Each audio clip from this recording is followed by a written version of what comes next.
Washington is a hurting bunch. John Starks had a big night, 27 points, fouling out with just 13 minutes left. But Kenny Walker kind of stole the show. 18 points, the former Knick.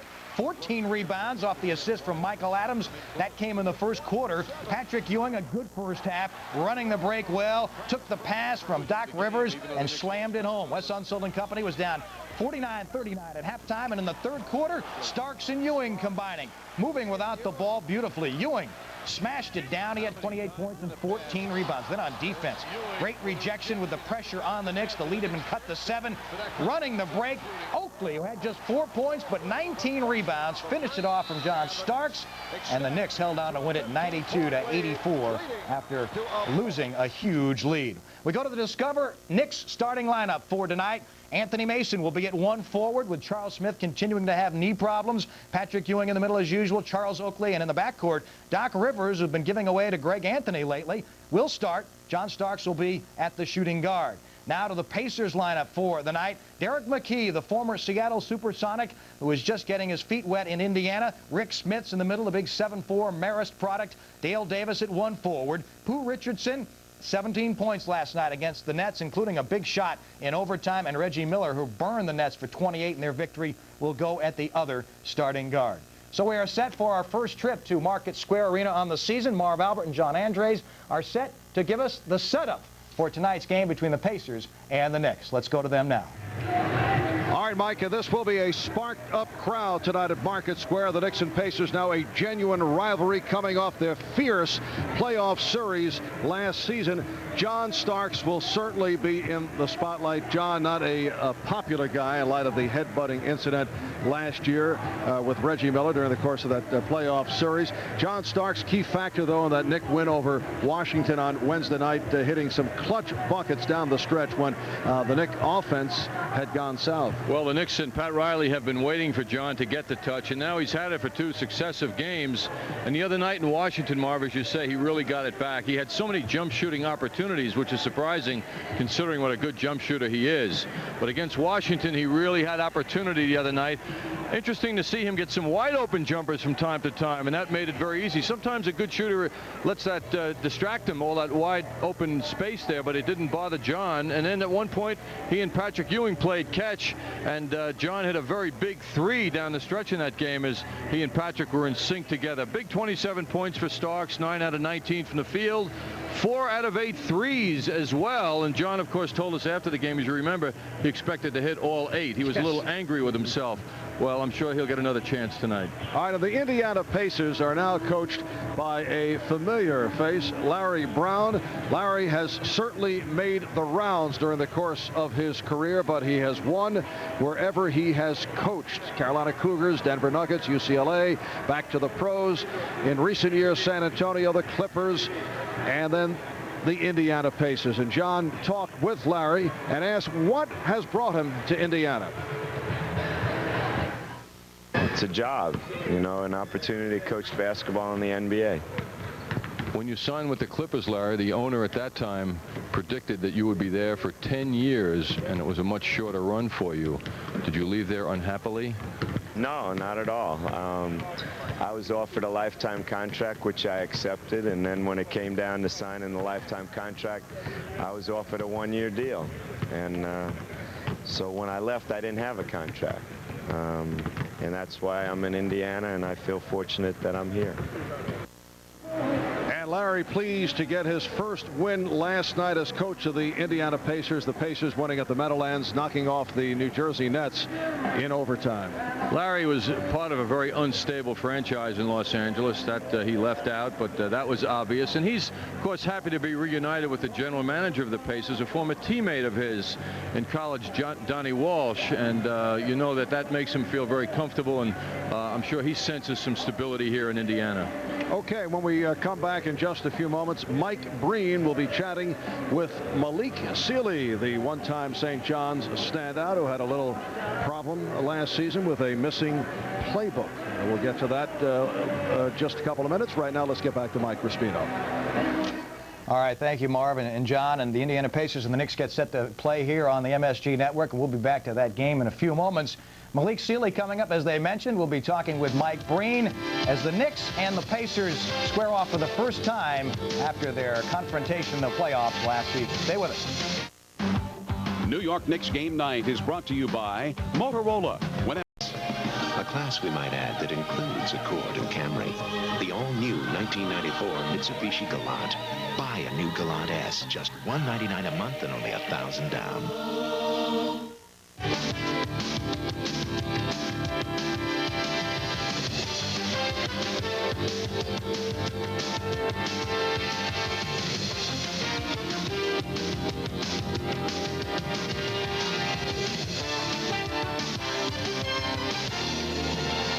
Welcome back to Knicks Game Night. As you can see, the Knicks have dominated Indiana in the past couple of seasons. Patrick Ewing leading the way. Had a good opportunity to see Malik Sealy last night, the pro at work at the Meadowlands in the Pacers' first win over the Nets. He was impressive. He belongs in the league. 9 points in 20 minutes. Displayed some smooth moves and an NBA quality jump shot. Mike Breen has more now on Sealy. Thanks, Mike, and welcome back to Market Square Arena. When the Knicks play the Pacers, they face a New York City kid, Malik Sealy, who's in his second year in the league. His rookie season filled with the usual ups and downs, including the great playbook controversy. Prior to Game 1 of the playoffs, Malik lost his playbook.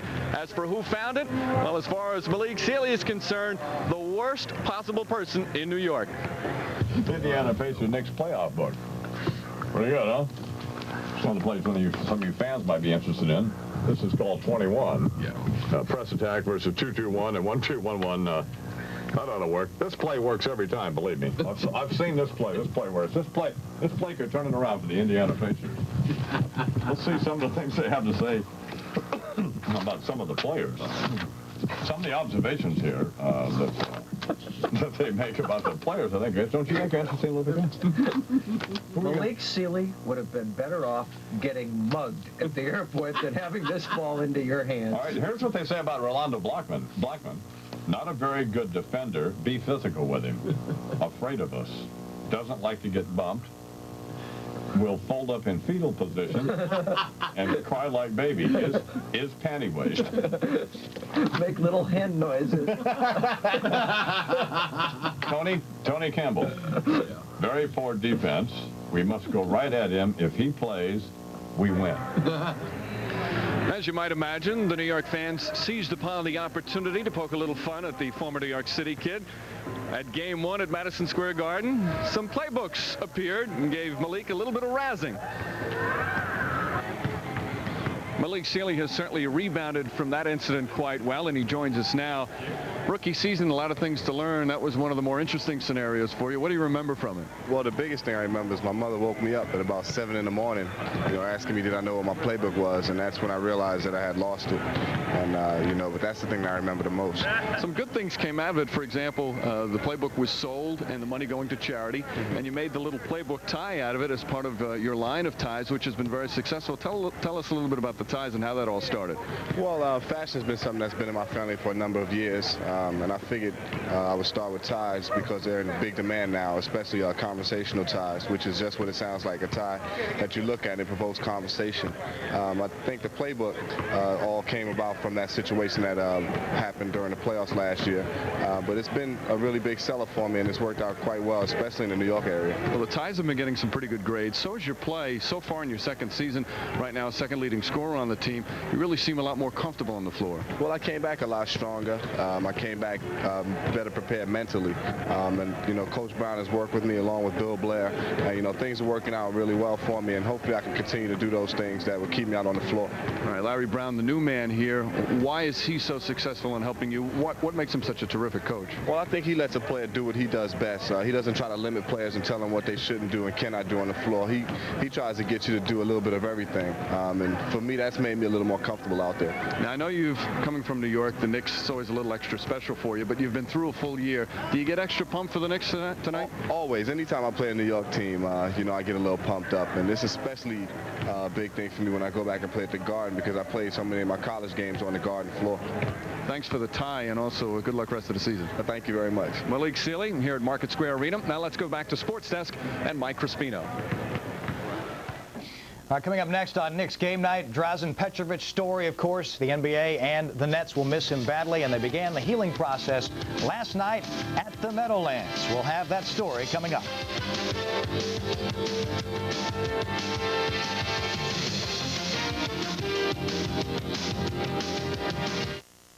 Catch the best talk in town as Mike Francesa and Jennifer Smith team up on Live from the Play-by-Play after most Knicks and Rangers home games here on MSG Network.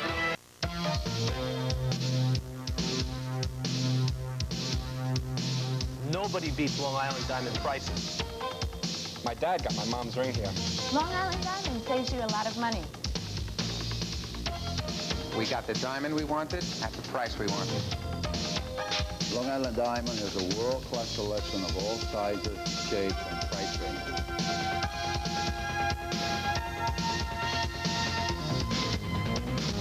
You want to lease a Ford, buy a Ford, or service a Ford, you cannot do better than Able Ford of Rockville Center, your super-friendly Ford store, and a whole lot more. At Able of Rockville Center, you can always feel confident you're getting the very best deals and the very best service on Ford cars or trucks. Able Ford of Rockville Center, your super-friendly Ford store, and a whole lot more. To an athlete, a world championship is the highlight of a career. I'm Dave DeBuscher, and 20 years ago, my teammates and I, the 1973 New York Knicks, won the NBA World Championship. And now, true Knicks fans everywhere can share that moment with those championship seasons. An NBA license, limited edition, hand-signed lithograph featuring my friends, teammates, and Hall of Famers. Walt Clyde Frazier, the captain, Willis Reed, Luke, Jerry Lucas, Earl the Pearl Monroe, Coach Red Holzman, myself, Dave DeBuscher, and distinguished American Dollar Bill Bradley, whose autograph is nearly impossible to obtain. To order, call 800-453-1818 now. Each lithograph comes with a notarized certificate of authenticity bearing photos of all 7 members signing the piece. Order during tonight's game and get $100 off. Then Sunday, December 5th, meet Dave DeBuscher at our sports gallery in Breakneck. Call or visit our gallery now. Whether you're a Knicks fan, collector, or investor, this is one piece you must buy.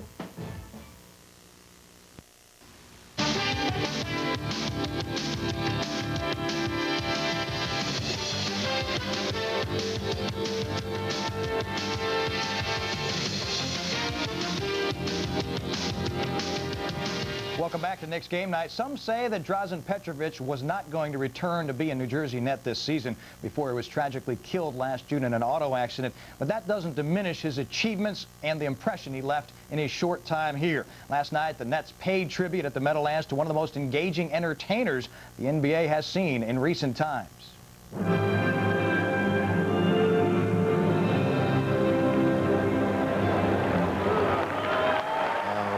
I guess all of us will always remember what we just saw on the screen. That smile, that emotion, that competitiveness, and above all, from a basketball standpoint, the shot. We'll never forget. Thank you very much. Most of the morning for Drazen Petrovic was over last night when the Nets honored their three-point sharpshooter, the greatest European ever to play in the NBA. We often talk about basketball being the international language, but Drazen was somebody who excelled, a star, perhaps the brightest star in the international basketball community, and then he came over here and was a star in the NBA. And when we dedicated the Most Valuable Player trophy at the McDonald's Open, which is a European-American event, to him, I think it said it all. Here was somebody who personified the best of both worlds and very much brought us together. In addition, he was a very nice person, had great humanity. I'm here to do something that probably I would have liked to have done 10 years from now. But Petro, Dries, you'll always be in our hearts, souls, minds, and a part of us. We will make this part of you be with us here in this arena forever. We will now unveil your number along with those of Julius Erving, Melchione, and John Williamson. Okay.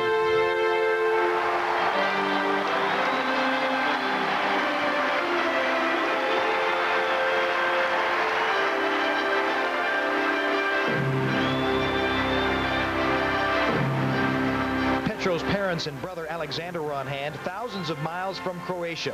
Only time will truly soothe their grief, but Nets family and fans helped begin the process of moving on. What are you going to miss most about Drazen Petrovic not being here? Definitely his clutch shooting at the end of the ball game, three-point shooting. He gave a good team effort night in and night out. You know he would always give 100%. Did you guys know how well he was accepted by the fans here? Did you understand that? And how did that make you all feel? No, we knew it. Drazen as a person, and we knew it because he worked 100% wherever he played, and we knew it that all time where he played that he has a great connection with the fans. Yeah, he became a real fan favorite here. Yeah, I knew it, but I don't have so much opportunity to watch his game because I'm coaching in Croatia, and our season is almost of the same. But mother and father who came here, they told us that it's incredible how it's a big connection between the people around and Drazen. It was the Nets that dearly missed Petro's contagious enthusiasm and fierce competitive spirit this night, as well as his offense. They honored him with maximum effort, but it turned out to be a disappointing loss. Is it doubly disappointing in a sense, then, that you go out and you can't get this one in the win column? Not really, not really. I mean, the main focus point was retiring his number, honoring him, and, and then the ball game. I mean, we knew what we had to do. We just had to come out and play hard and win the ball game. I thought we played hard, but we just didn't execute down the stretch. Well, Derek Coleman certainly did everything in his power, scoring 35 points, getting 16 rebounds in that game last night. The Nets are 2-2 to begin the young season after 2 strong wins on the road. Last night's home opener was a letdown. A mediocre crowd attended, and if problems that presented themselves last night extend season long, it could be a long season for the Nets. A disappointing loss, because for the most part we controlled the game throughout the game, and then they went ahead late, and then we came back and tied it, and then it came down to individual defense down the stretch. They made more stops than we did in the overtime, and Richardson got off for 2 big field goals, and we allowed Smits wide open on a play on transition for an easy basket, and that pretty much ended the game. So a defensive stopper was lacking and some offensive weapons, some options in that loss to Indiana. Chris Morris is expected to be out maybe as much as 2 more weeks. So Willis Reed made a move to inject some offense, signing Ron Anderson, who has never been bashful about hoisting up shots. Now, how do you expect you're going to fit in, and what kind of things you think you can do here? Well, Willis told me that he wanted me to make a few jumpers, and if that's all he needs, I think I can get it done. That simple, huh? Just make a couple of jumpers? Yeah, that's what he said. Come off a few screens, play some defense. Lord help us. I'm looking forward to it. Anderson will help this team if he can make some jump shots in the next few weeks. All right, coming up next on the Knicks game night, we'll go around the NBA. There's a Net who is back in the big time. That story and others coming up next on Knicks game night. Stay with us. Hey, Mac, ain't you forgetting something? Oh, yeah. Now I lay me down to down for this here. Hey, don't you know who I am? Yeah, you're Hugo. Go away. Did Hugo have a cotton tail like this? Of course, this one's 50% wool. The rabbit! Oh, I'll get you for this. Yeah, Rocky's gonna rub you out, see? Get me my shoes. Yes, sir. I'm gonna tear you to ribbons. I'm gonna mow you down. Hand me my shirt. I'm gonna rip you to bits. Give me my tie. Oh, I'm gonna... Yeah. Hold still, will you? There, you're as pretty as a picture. You can't do that to Rocky and get away with it. I'm giving you 2 seconds to give me the dough, see? Okay. But first you gotta close your eyes. Yeah? Why? Because I don't want you to see where it's hid. Oh, all right. I'll count to 10 and you better give it to me, see? Don't worry, brother. I will. 1, 2, 3, 4, 5, 6, 7, 8, 9, 10. Now give it to me. Company 55-36 at halftime. Charlotte with the lead. Then Newman doing some excellent board work, crashing after his miss, tips it over to Alonzo at 18 points and 10 assists. Orlando's Anthony Hardaway came down funny on his ankle, had to leave the game with a sprained ankle last night, but he will play tonight. It was originally thought it would be questionable, but Hardaway will play tonight. Anyway, the Hornets ended up with a rout of Orlando, 120-87. Manute Bol and company, the Heat now, and the Bucks in Miami last night. That is Matt Geiger. You hardly recognize him with the shaved head. Geiger at his best night as a pro. 18 points, 7 of 12 shooting for Kevin Lockery. Lockery's team had a 3-point lead at 53-50. It was tied at 57 all. Then Ronnie Cycli, who had 33, went to work on the break. And Steve Smith and Cycli worked beautifully on a give and go. Smith had 24 points, 7 assists in a 116-103 win by Miami over at Milwaukee. Now let's get to tonight's action. Nearly a full slate on the NBA schedule, 9 games to be exact.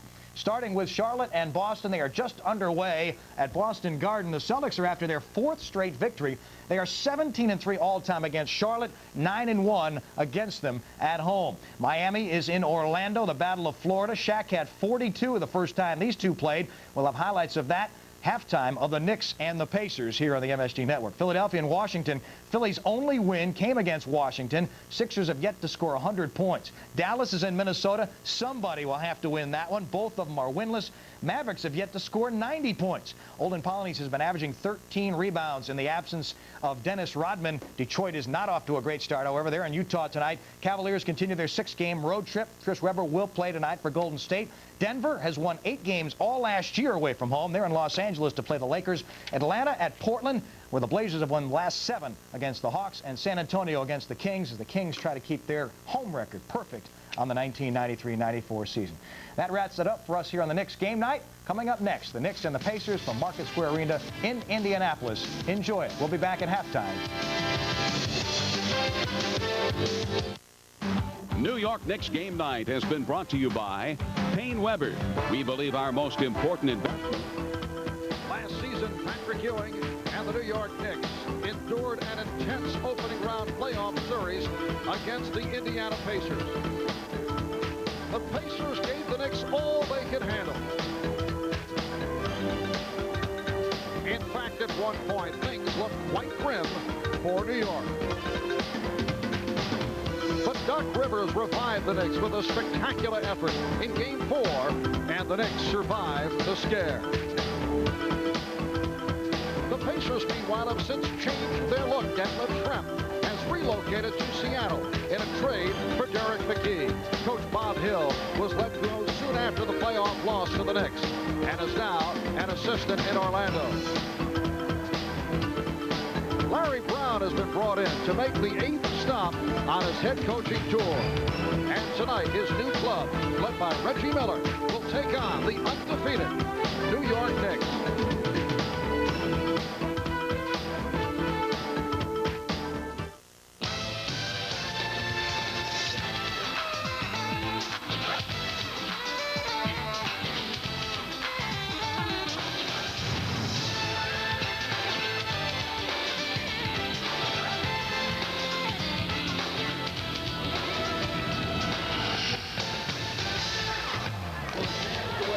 Welcome to Market Square Arena, the home of the Indiana Pacers, with the Knicks and the Pacers meeting for the first time this season. Indiana comes in at 1-3. They lost their first 3, and then they beat the New Jersey Nets last night in overtime. While the Knicks, with a record of 4-0, leading the Atlantic Division, and they are gunning to tie their all-time club record for fastest start ever. Hi, everybody. I'm Marv Albert, along with John Andres. And John, you look back to Wednesday's Knick victory over the Bullets in Landover, and once again, one of the bright spots of the play are Charles Oakley, who hauled down 19 rebounds, and Charles now averaging 16 rebounds per game, off to a very fast start. He's second of that department to San Antonio's Dennis Rodman. But you know, when you go back over Charles's career, Marv, it hasn't been as consistent as it has been so far this season. That's the thing that's noteworthy now. Charles is doing it every night. And in the offseason, he was clamoring for more minutes. He pointed out when he played over 30 minutes a game, his numbers are a lot better and the team was better off. And that's exactly what's happened this year. Because you see, versus last year when he played 27 or so minutes a game, it was 8 rebounds plus a game. This year, at 35 minutes a game, he's double those numbers. So Charles has gotten what he's wanted, and the Knicks have gotten what they wanted. So everybody's happy. And the Knicks' major concern against the Indiana Pacers, the hot shooting of Reggie Miller. He burned the Knicks during the playoffs last season. He averaged 31 points per game in that playoff series and had a good one last night on the victory over the Nets. 17 of his 28 points coming in the fourth quarter. He's one of the NBA's outstanding competitors, and he did it last night in New Jersey when the game was winding down and they were trying to get into overtime, and it was Reggie Miller who helped them do it with a key shot off the dribble at the Meadowlands. A couple of seconds left. That pushed the game into overtime. Reggie last year against the Knicks had it all going, driving to the basket, shooting the threes, which he does so well. He's already made 8 this year for his team. And Reggie has been spectacular early this season while leading the club in scoring. Again, last year, however, against the Knicks, Marv, as you mentioned, he was outstanding at almost 32 a game, over 53% from the field, and 10 out of 19 in three-point shooting in that 4-game series. He's an electric player, and you know, with the sight of the Knicks in front of them tonight, he's really going to want to be at his best, and the Knicks know it. All right, so tonight, Reggie Miller and John Starks will renew their close relationship when we come back, and we'll have the lineups for you right after these words. The New York Knicks with a record of 4-0. The Indiana Pacers at 1 up and 3 down. Indiana with losses at Atlanta, at Orlando. They lost here at home to Detroit and then beat the Nets last night, while the Knicks beat the Bullets in Landover in their last outing on Wednesday by the score of 92-84. Knicks had the big lead. Same pattern as the previous night at Madison Square Garden against the 76ers, and the Bullets got back into it. The Knicks then hold on for the victory, and John Pat Riley was upset about several aspects of the game against the Bullets on Wednesday. In particular, the 22 turnovers that led to 32 points, and he pointed out the Bullets had 28 second chance points. That's 60 of their 84 points coming off areas that can be controlled. Yes, mistakes have been a problem for the Knicks, and they're focusing on it. Despite their winning, they're not relishing the final scores alone. They've got to do more. On a look at the Hertz starting lineup, let's join with the public address. Anthony Mason. At the other forward, 6'9", 245 from Virginia Union, number 34, Charles Oakley. At center, 7 feet 240 from Georgetown, number 33, Patrick Ewing. At one guard, 6'4", 185 from Marquette, number 25, Doc Rivers. And at the other guard, 6'5", 185 from Oklahoma State, number 3, John Starks. The head coach, Pat Riley, assisted by Dick Harder and Jeff Van Gundy. Trainer Mike Saunders with assistant trainer Tim Walsh and strength coach Greg Brittenham, the New York Knicks.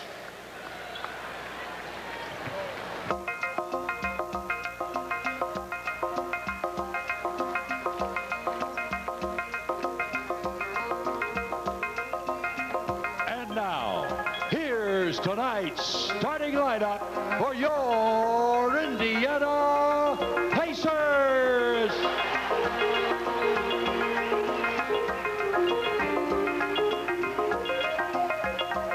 At one forward, 6'11", 230 from Clemson, number 32, Dale Davis. At the other forward, 6'10", 225 from Alabama, number 9, Derek McKee. At center, 7'4", 265 from Marist, number 45, Rick Smits. At one guard, 6'1", 180 from UCLA, number 24, Richardson. And at the other guard, 6'7", 185 from UCLA, number 31, Reggie Miller. The head coach, Larry Brown, assisted by Bill Blair Guard and Billy King, with trainer David Clay, his assistant Kevin Thompson, strength coach Phil Marino, your Indiana Pacers. So look look at the Indiana Pacers, now coached by that man, Long Beach product Larry Brown. So Larry going up against Pat Riley and his New York Knicks. There has been speculation that Pat Riley was considering making a lineup change with Charles Smith still sidelined, a subject that John discussed with Pat. Pat, you made a comment the other day about the possibility of not starting Anthony Mason. Is that due to any dissatisfaction with his play? Not at all. He, you know, Mace is, to me, one of the best sixth men in the league, coming off the bench and supplying intensity, defense, running. You really bring almost what I would consider a starter off the bench, and sometimes you don't want to mess with the rotation. My comment was based on, you know, just how long Charles Smith is going to be out. He's going to be out 7 to 10 days, so we'll probably start Mace during that period, and then we'll make a determination once there's a definitive, you know, prognosis on Charles. John, I don't know if Anthony Mason would necessarily agree. Some guys like to be in the starting lineup, but I think he's more effective coming off the bench. He throws kind of a changeup of the opposition. He's also usually going against second unit players. And for some reason, at least to this point, he has not been able to get off early when he's been in the starting lineup. Yes, it's become his personality and very much the Knicks team personality to see him coming off the bench. But that's precisely the point you made. He is matched up against other teams' second units most of the time, and that's where he really shines and shows his superiority. Well, the Knicks control the opening tip. Ewing off the head fake, through the foul. So he will go right to the line as Rick Smits collects it. The officials, Ed T. Rush, Greg Willard, and Tom Washington. And Patrick Ewing has been on fire at the foul line. He's hit his last 18. He was 10 for 10 against the Bullets on Wednesday. Well, you know that Patrick and his teammates remember their last visit here on May 6th. Game 4 of the NBA playoffs in the first round. A tough game that went into overtime. And thanks to the remarkable shooting of Doc Rivers, the Knicks were able to pull that one out. But you know the Pacers remember that one clearly, and they want to start this season on a good note. Meanwhile, Rick Smits with his first foul. You know, Marv, he had a game already this season against Detroit. In the second game of the season, he fouled out in 6 minutes of the game. 6 minutes. That's out of the pages of his former teammate, Greg Dreiling, who had a few of those type situations. Smith's able to save it and get it outside to Richardson. They double up on Pooh Richardson.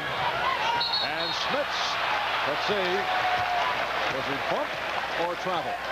Number 3, It was a foul on Starks. For a moment, the official Tom Washington was about to give a travel call and then checked it with one of the other officials. These brutal fans in Indiana jeered at the sound of Starks' name. He's not a favorite, understandably so, off the headbutt incident. I say that kiddingly. These people couldn't be any nicer. Richardson. Pooh Richardson, who had a good one last night, 8 of 11, 17 points. Larry Brown has been hard on Pooh recently because of his reluctance to add to the offense. He's not been looking for a shot. Again, Ewing is fouled, but Larry was very pleased with what took place last night. Dale Davis called for the foul, and once again, Patrick Ewing to the line. Knicks and Pacers tied at 2. We're just underway. Patrick Ewing now for the season is 38 for 40. He's 3 for 3 tonight at the line and has hit 21 in a row. Patrick really focuses on the rim before he shoots the ball, and that knee bend is very important to the shot, although he still stiffens up at the end of it, but is able to maintain a very soft touch. He has come from a career 74% free throw shooting average as Miller connects. So Patrick Ewing has come a long way at the foul line. The game is tied at 4. Starks off the screen. And the pass broken up. Derek McKee getting a piece of it. Derek McKee playing with a pulled hamstring. Came over in a controversial deal for Detlef Schrempf. What a pass from Oakley. A look away. Beautifully timed pass for Anthony Mason. The more Charles passes, the better he seems to get at it. Knicks with a 6-4 lead. Davis posting up on Oakley. Very nice move by Dale Davis, who is not noted for his spinning jump shot. He and Oakley are a great matchup because they both do similar teams for their respective teams, as Doc Rivers shows he's got the touch here. 2 minutes gone by in the first quarter. Knicks 8, Pacers 6. Here's Miller off the pump. What has to be remembered in a matchup with Miller and Starks is that Miller is 6'7". He's got a good 3 inches on John Starks. Much easier for him to get the shot, jump shot up without being bothered. And Patrick Ewing extends to a 2-point Knick lead. So both clubs are shooting well here in the early going. That's McKee. Rebound Smith. Knicks and Pacers tied at 10. Now, the last time the Knicks received a close-up look at Rick Smith, he was very aggressive in the playoffs. That one of the raps against Smiths, but not the case in the playoff series against the Knicks. The steal by McKee. Richardson pass deflected out by Starks. Got a hand on it. Early substitution. LaSalle Thompson, who did not play at all last night against the Nets, replacing Rick Smiths. And Larry Brown in a conversation with Rick Smiths. Indiana's hit 5 out of 6. Knicks 3 for 3 from the field. LaSalle Thompson gets right to the offense. Pacers lead 12-10. LaSalle Thompson didn't even play against New Jersey last night. So surprising to see that. And he's right on. Here's Ewing. And the game is tied at 12. 8 points for Ewing.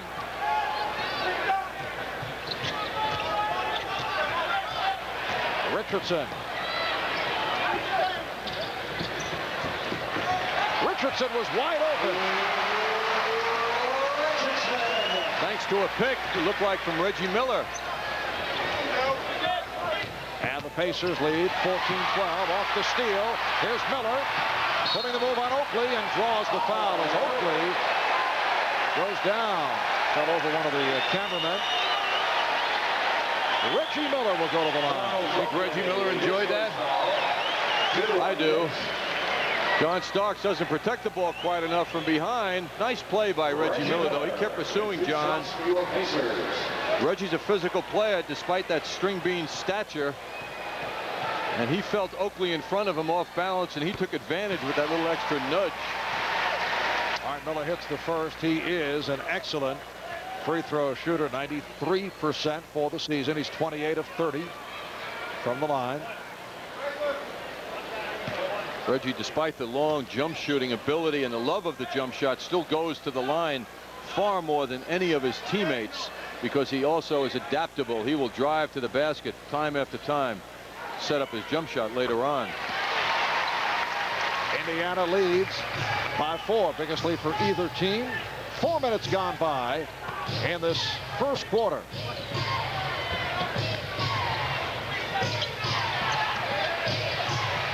Starks for 3. Yes. Well, Miller and Starks involved in a duel here right at the start. And the Pacers now lead by 1.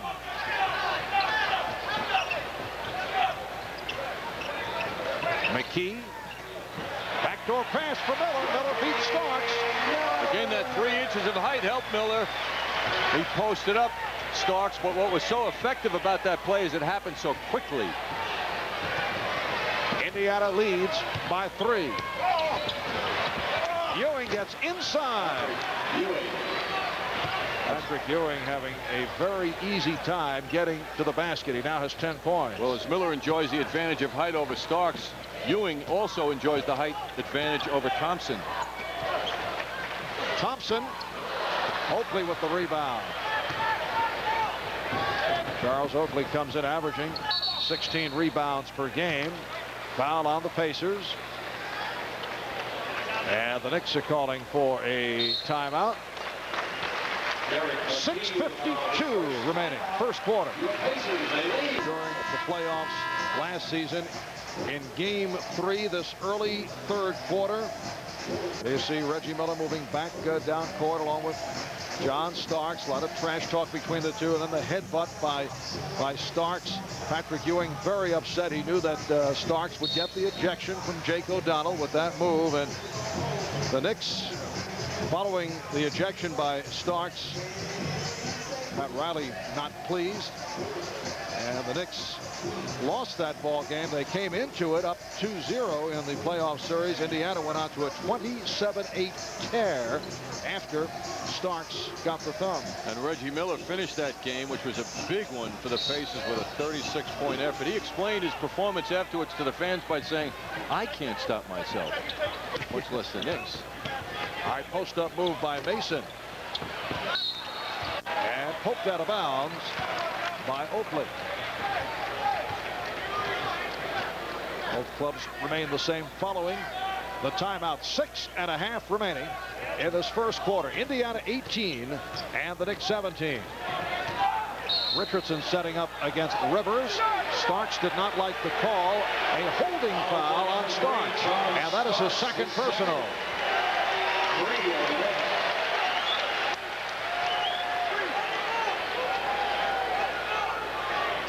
John Starks getting the call going against him, fighting around the pick. But his aggressiveness caused that foul, and that's what he's told to do, fight around picks. And now the Knicks have made a switch defensively. Doc Rivers guarding Reggie Miller. They don't want Starks to pick up a third. Here's Davis looking to go offensive.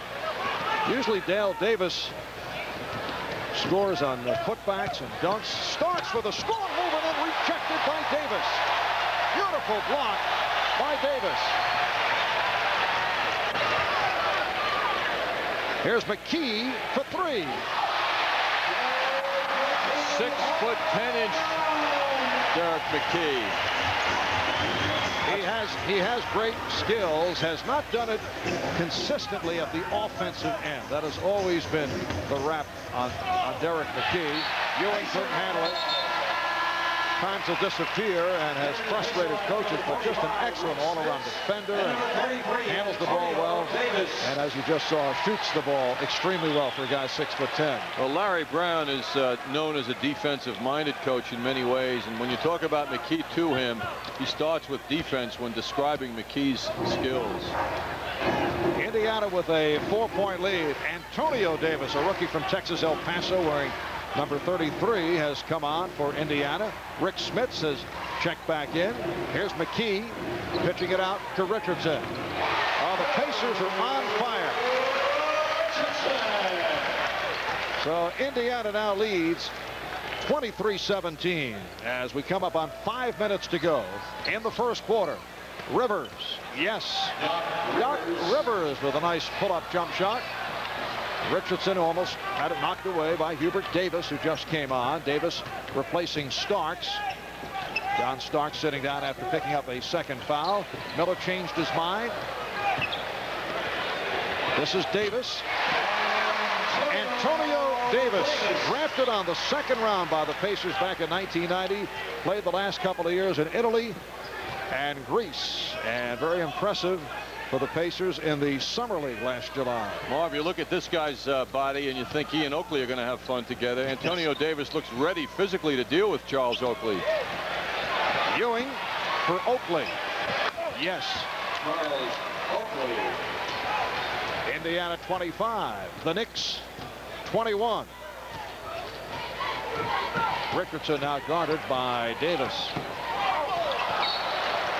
And the ball goes back to the Knicks. Malik Sealy and Vern Fleming, couple of New York area products, checking in at the same time. Nice job by Hubert Davis now forcing that errant pass by Pooh Richardson.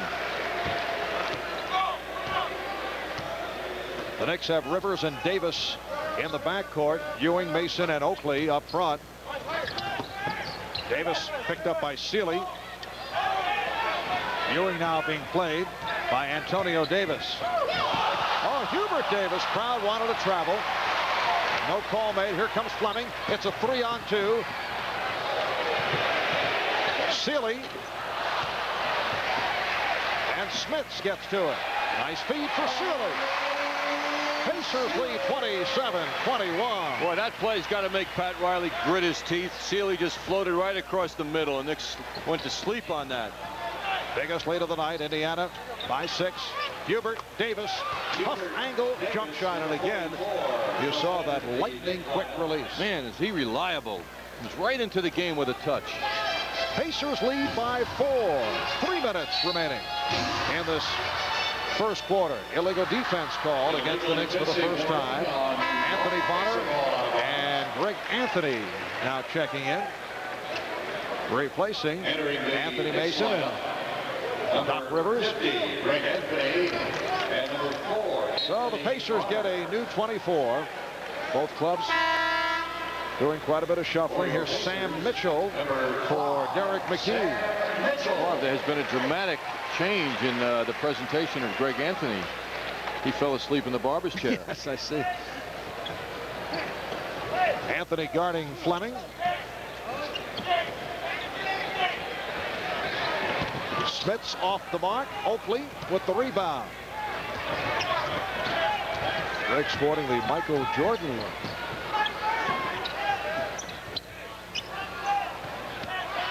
Ewing with the drop step, but pitched it back out.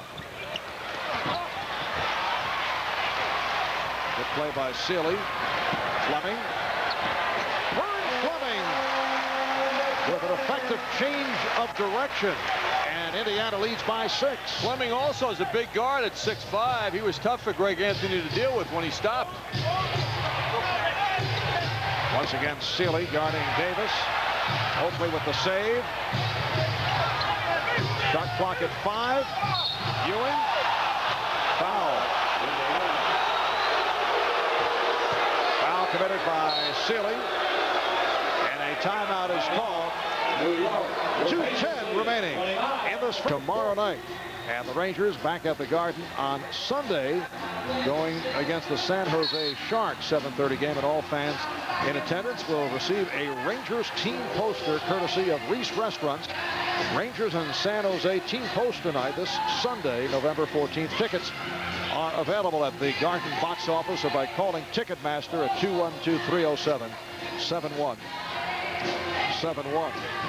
2 minutes 10 seconds to go in this first quarter at Market Square Arena in Indianapolis. And the Pacers lead by 6. Patrick Ewing back to the line. He is 4 of 4 from the line. He has 10 points in all.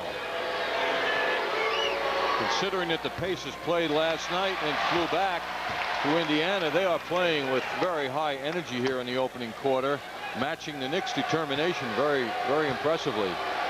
Well, Patrick ends the free throw shooting streak. He hit 22 in a row, and then he's misses 2 right here. Knicks have been shooting so well at the line against the Bullets the other night. Did the job. 21 of 24. Smits with the head fake on Ewing. Looked like Ewing got a piece of it. Bonner rebounds, and a loose ball foul is called. It's on Antonio Davis. Antonio Davis has been getting much time off the bench.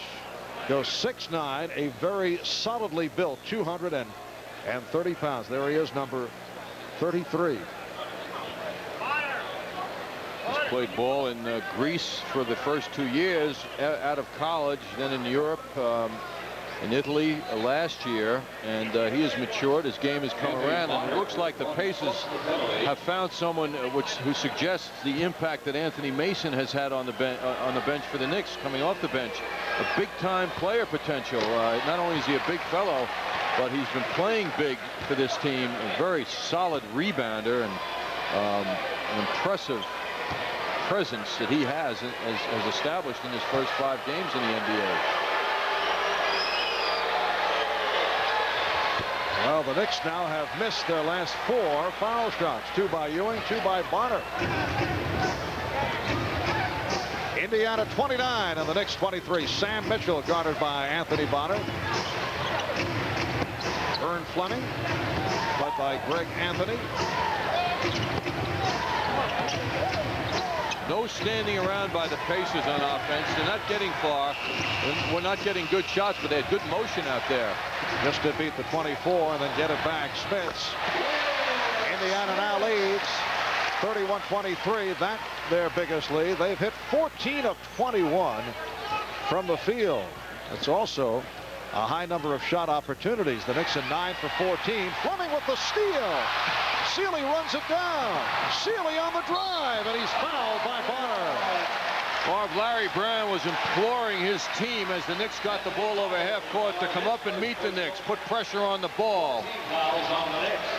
And the Pacers succeeded in creating that pressure, having Greg Anthony cough it up and then getting the ball off that interference to Malik Sealy, who charged in and knew he was going to face contact but drew the foul. Well, as Malik Sealy has found out, rule number 1, never leave your playbook in a public phone booth. On the eve of the playoffs, he did just that, as many of you are aware, leading to a reading of the scouting reports on the air by Imus in the morning. He has handled it well, though, establishing a neckwear company, one of his first creations, a tie to immortalize, there it is, his mistake. It's a playbook theme tie. It's turning a negative into a positive, as long as people buy the tie. That's right. That tie, incidentally, courtesy of Mike Breen, doing whatever he can to further the off-the-court activities of Malik Sealy. Mike, the radio voice of the Knicks on WFAN. Thompson with the rebound. Half-minute remaining in this first quarter. And Indiana has certainly taken the play away from the Knicks. Antonio Davis, Malik Sealy, Sam Mitchell, and Vern Fleming. Shot clock down to 5. Here's Thompson. They can't locate a shot. Stolen by Bonner. Bonner chased, beats Fleming. Nice play. And we're down to 11 seconds remaining in this first quarter. Knicks now trail by 7. And it will be Nick Ball. Here's Herb Williams, the one-time Indiana Pacer, coming on to provide a breather for Patrick Ewing. You know, Pat Riley is recognizing the pace that the Pacers are playing at. On offense, they're moving very well, and that's very fatiguing to the Knicks defenders. All right, final seconds. Anthony able to slice his way through. That's the end of 1 with the score. Indiana Pacers 32 and the New York Knicks 25. A real winner knows how to party right. Please use good sense when you drink and know when to say when. A reminder from Budweiser. Well, Larry Brown has to be pleased about what he has seen in this first quarter. Larry taking over for Bob Hill after a year and a half with the LA Clippers. He has certainly made the rounds, but he does win wherever he goes. A coaching career that began in the ABA with the Carolina Cougars and the Denver Nuggets, then back to the collegiate ranks. And onward, San Antonio, LA Clippers, Indiana Pacers, brought to Indiana by a close friend, Pacer general manager Donnie Walsh. Back in March of '92, Donald Sterling, the owner of the Clippers, said having Larry Brown is a once-in-a-lifetime opportunity. I predict he will be here at least 10 years. Kind of ironic that he replaced Bob Hill, a man who worked with Larry at Kansas, and they're very good friends and very good dressers, the two of them. Second quarter underway, and that was last touched by the Knicks. Bob Hill is now an assistant coach under Brian Hill. No relation with Orlando. Sealy, played by Davis. This is Mitchell off the dribble. And it's rebounded by Oakley. Well, the Pacers 14 for 21 in that first quarter. Knicks shot well, but they're trailing by 7 points. You know, when the Knicks give up 30 points in a quarter, there's work to do from Pat Riley's viewpoint, and it's clear that the Knicks have to work harder now. On his pass picked off by Dale Davis. Well, for Indiana, 32 points equals the most points they've scored in a quarter this season. And Mitchell hits from the outside. Indiana leads by 9. Well, the signs aren't good here, I feel, for the Knicks. The Pacers seem very up, and they're playing with great confidence, and it's going to be a big challenge for the Knicks. It's not looking good right now. 9-point Indiana lead. What the Knicks are doing at this point, and we are very early, they're playing the way they did when they allowed Philadelphia and Washington back into the ball game. Hubert Davis with the steal and the bucket. And it is now a 7-point Pacer lead. Those are the kinds of things, the unexpected, that the Knicks have to present now to the Pacers. They've got to keep them out from under the basket area. This constant motion of the Pacers offense has gotten them many shots inside. Anthony with the steal, has a 3-on-1. Davis, yes. Hubert, that is equal to a layup. That's right. You rarely see a short jump shot on a 3-on-1 break, but Hubert able to hit, and it's a 5-point Indiana lead. Well, we were talking about defense moments ago, and Hubert Davis and Greg Anthony both made turnaround situations for the Knicks. Steals that immediately turned into points.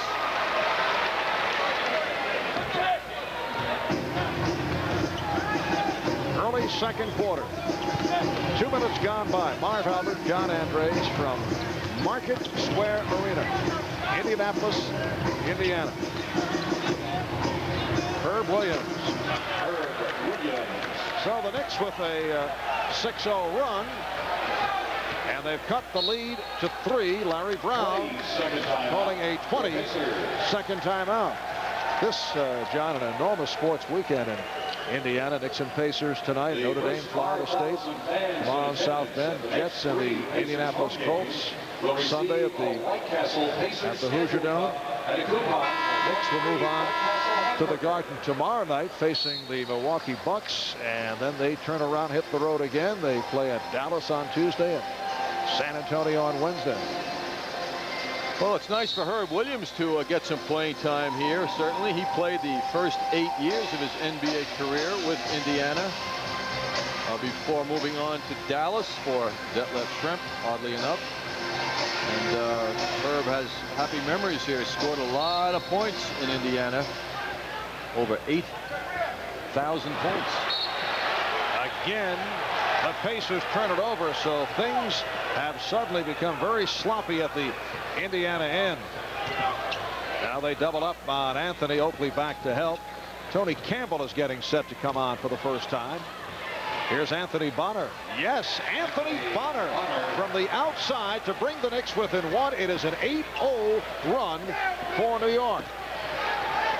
Shocking turnaround that Indiana is now facing. Reggie Miller. Rebound, Charles Oakley. Again, the Knicks look to run. Anthony switching hands on the dribble, getting it to Williams. Nice ball movement by the Knicks. Williams. Dale Davis with the rebound. Richardson tried to accelerate, but had the lane closed by Anthony. Good retreating defense by Greg Anthony. Shot clock at 5. Down to 3. Down to 1. It's a 24-second violation. The fine giant pace that the Pacers are presenting to the Knicks, and the Knicks are into it. They're moving their feet well. They're helping out. They're really working as a unit out there defensively. And as you saw, Indiana hurting itself in the turnover department. Indiana by 1. Davis. And a loose ball foul against the Knicks. It's on Campbell, who just checked in. Now Antonio Davis and Derek McKee return, replacing Malik Sealy and LaSalle Thompson. Here's Patrick Ewing back. And Ewing has come on for Charles Oakley. Well, you know, with the attention to detail that the Knicks coaching staff pays, they've taken note of the fact that this second unit brought the Knicks right back into this game. Well, apparently both Oakley and Herb Williams sit down. Campbell came on for Oakley and Ewing for Williams. 7:45 remaining in this first half. Richardson foul.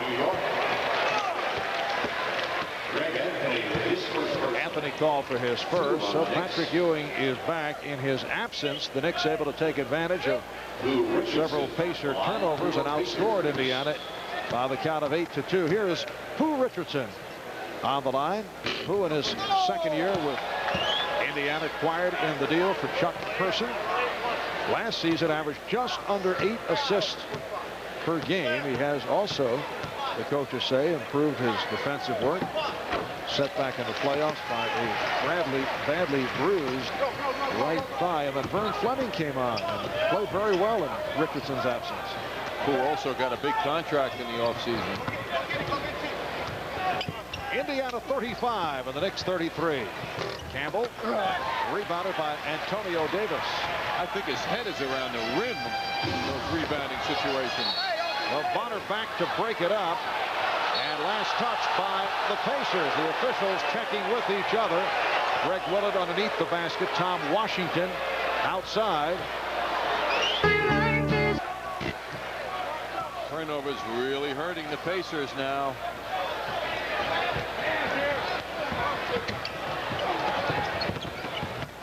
Art Campbell. He was hacked. John Starks checking back in. And Hubert Davis sitting down. Hubert 3 out of 5, 6 points. So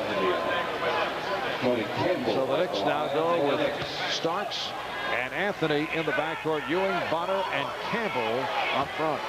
Tony Campbell continuing to get playing time. Boy, the way the preseason wound down and then Pat Riley defined his first 9 players. Campbell was on the outs, but that hasn't happened. He's been getting playing time the last few games.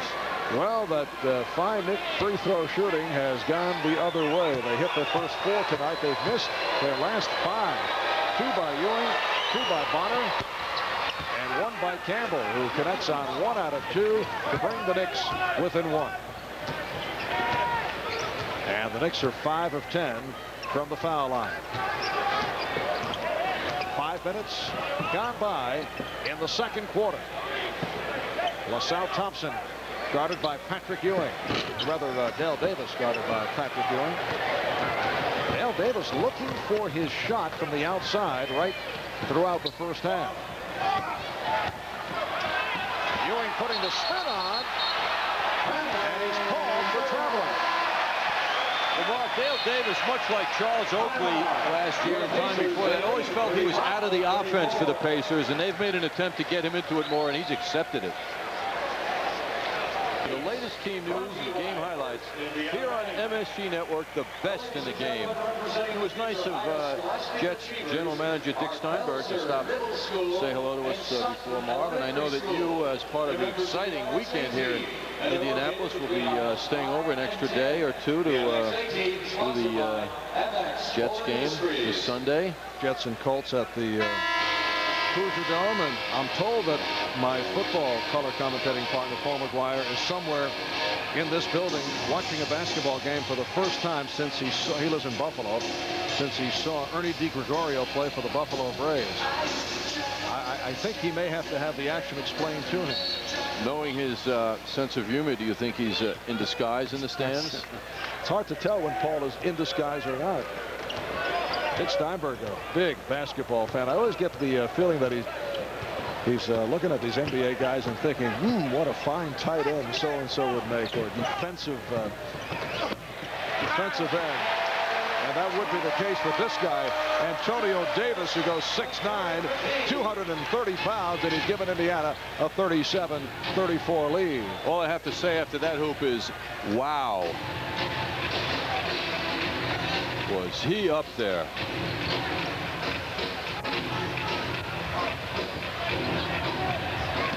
Antonio Davis now guarding Patrick Ewing. And rebounded by Dale Davis.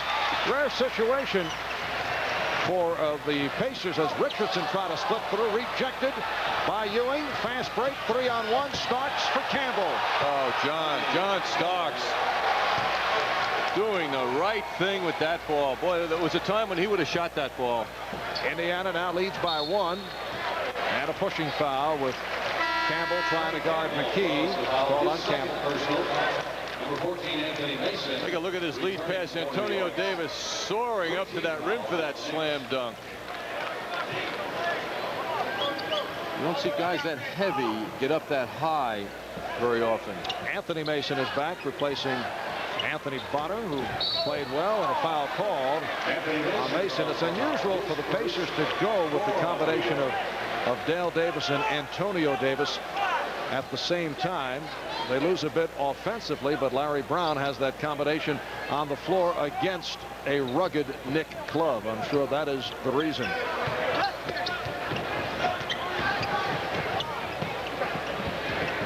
It's a nice matchup. Anthony Mason, Antonio Davis. The block by Ewing. Anthony squeezing his way through. Beautiful move by Greg Anthony. 13-3 run by the Knicks, and they've taken a 38-37 lead. Just an outstanding finish to that good defense by Greg Anthony. So deceptively presented. And back comes Starks. That pass was tipped away. Campbell, nice fake. Yes. Campbell with the head fake going left, and he had McKee frozen. 4.5 remaining in this first half. Biggest lead of the night for the Knicks, a 3-point margin.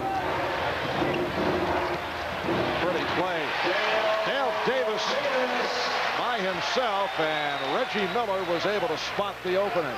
Larry Miller has to be working on Reggie Miller's head to get him, Larry Brown rather, to get him to give that ball up more, and he is looking to do just that.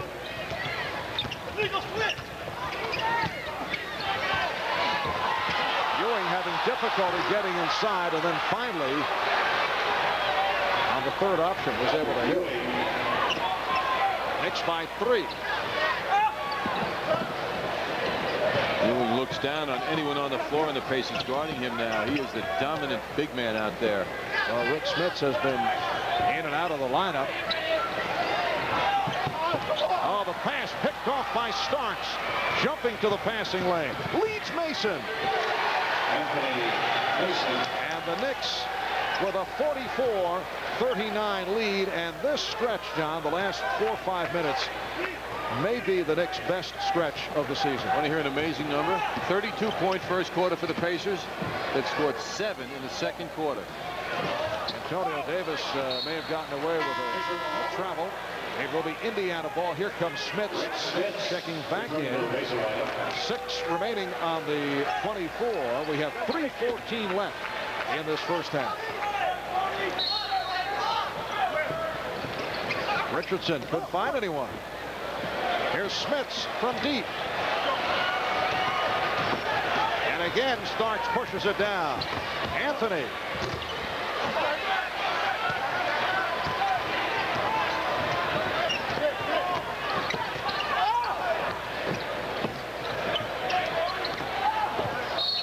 Miller. And the foul on Starks, who is upset and is hit with a technical. John Starks complained vigorously earlier when he collected his second, and the officials looked the other way. This time he's hit with the tee as he picks up his third. The personal foul on John Starks, his third and technical. See, the problem is, in Starks let it all hang out there. He made a good play, retreating on that. And he was moving on the play, and the officials felt, obviously, in the call that motion by Starks when the contact took place was a call in favor of the offense. He wasn't set when Miller hit him, although there are times when the defense isn't set and he does get the charging call. The hardest call in basketball. Pulled down by his teammates, in particular Patrick Ewing, as John was hit with a technical, and Ewing, a little flick, little noogie effect there, and a squeeze on him back there to get his attention. This in contrast to what took place last season in the playoffs, where Patrick Ewing was enraged at the reaction of John Starks, who threw the headbutt at Reggie Miller and was ejected from the contest. I don't think John Starks bought the call of the official. He's still on fire about that. He takes great pride in his defense. So the technical foul converted. Hubert Davis has come on, replacing John Starks. So Starks picks up his third foul. A 19-8 advantage for the Knicks here in the second quarter. You know, Marv, with the passage of the years, it still is a call that remains, in the opinion of many, the toughest call, as I mentioned, going to commercial in basketball. Is it a block or is it a charge? And of course, the interesting thing is officials will disagree as well. There's nothing very 100% clear on that call. It's just the interpretation and the angle of the play when the official sees it. The Knicks 44, Pacers 42, with 2:45 remaining in this first half. Now Davis and Anthony in the backcourt. Campbell, Ewing, Mason up front. Here's Campbell.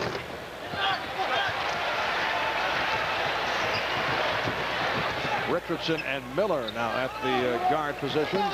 Miller works down low and beats Anthony. Smart play by Reggie Miller. He's got 5 inches on Anthony, and Rick Smith saw that right away. So for the 7th time this first half, the game is tied. Doc Rivers, Charles Oakley getting set to return. Anthony. Greg Anthony from deep in the corner. That a three-pointer. And the Knicks now lead 47-44. I think we have seen the best of Greg Anthony here in the first half this season. Played a very fine half. The save, handled by Campbell.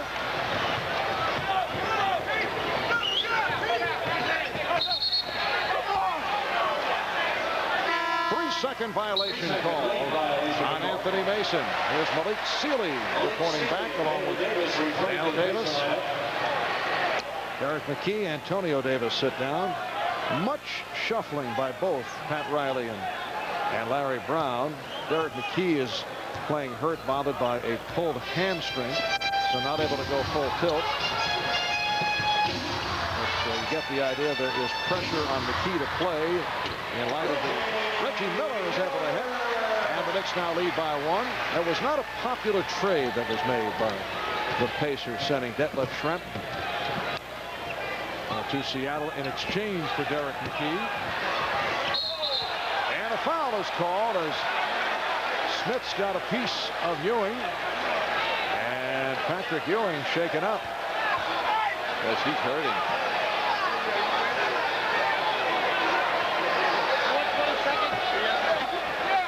Trainer Mike Saunders out to take a look. 22nd timeout has been called. We'll get another look at it. Patrick dealing with the 7'4" Rick Smits. Tries to get Smits to commit, and he does, and that right arm sent Patrick down. Another angle on this one now. Smits' right arm sending Patrick to the floor.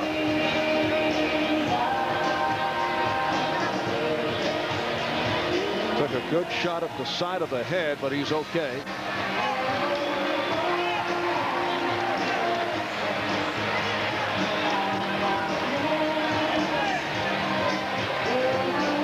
official Tom Washington asking Ewing if he's all right.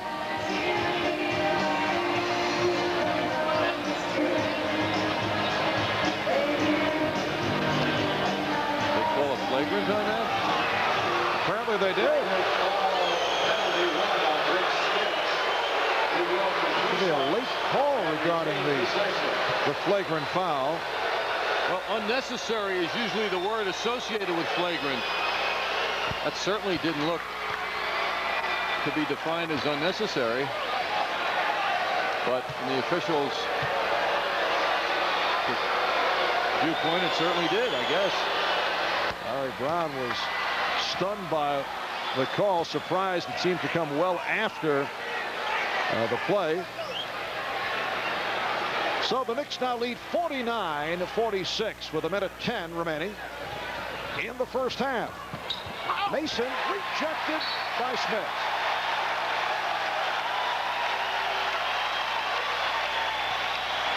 If you're the fans here in Indiana, you say to yourself, why doesn't he react that quickly more often? Terrific play by Smith. Ewing drawing the double team. Miller over to help. And Ewing goes inside. Mason retrieves.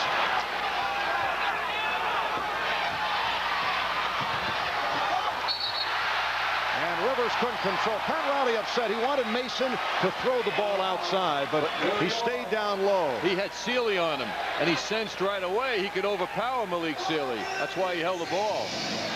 45 seconds remaining in the first half. Knicks by 3. 5 seconds left in the first half. The Knicks nursing a 3-point lead after a fine comeback. Take a look at that last play. Mason holding that ball against Sealy, who springs it away from him. Doc Rivers, in his attempt to save the ball, could not stay in bounds and could not find a target.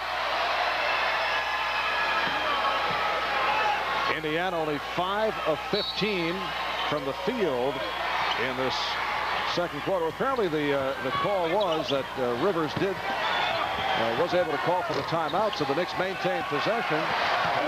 And Patrick Ewing extends to a 51-46 lead. The Knicks 11 for 20 from the floor in the second quarter.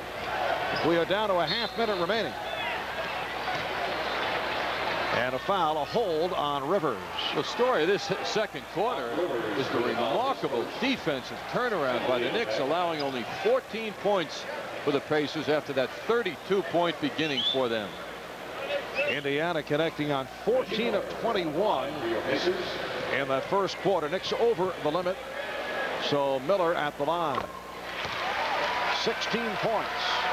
Reggie Miller 6 for 6 from the foul line. High man for the Knicks, Patrick Ewing with 16.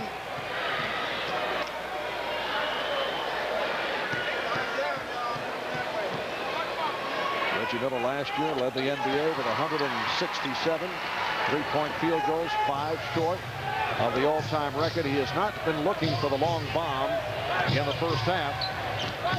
We're down to 20 seconds in the half. Knicks by 3, 12 on the shot clock. They double up on the ball. Last touch by Sealy with 7 on the 24.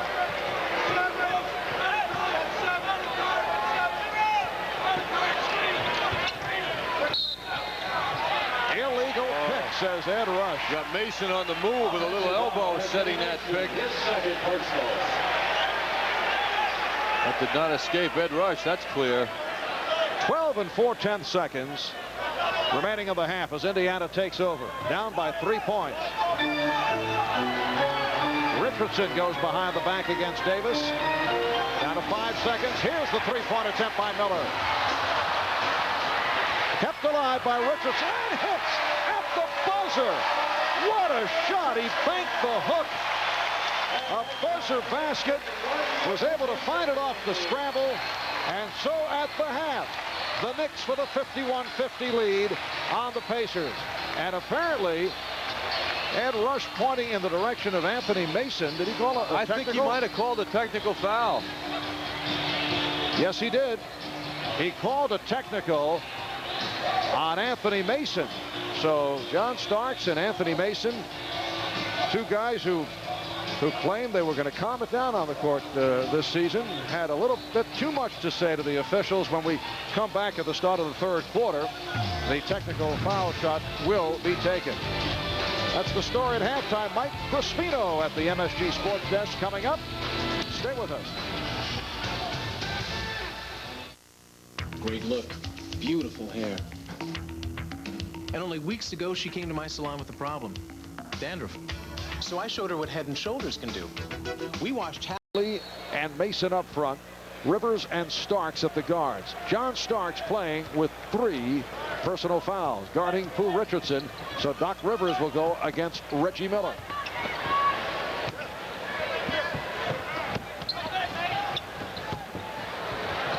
Here's Davis, blocked by Ewing.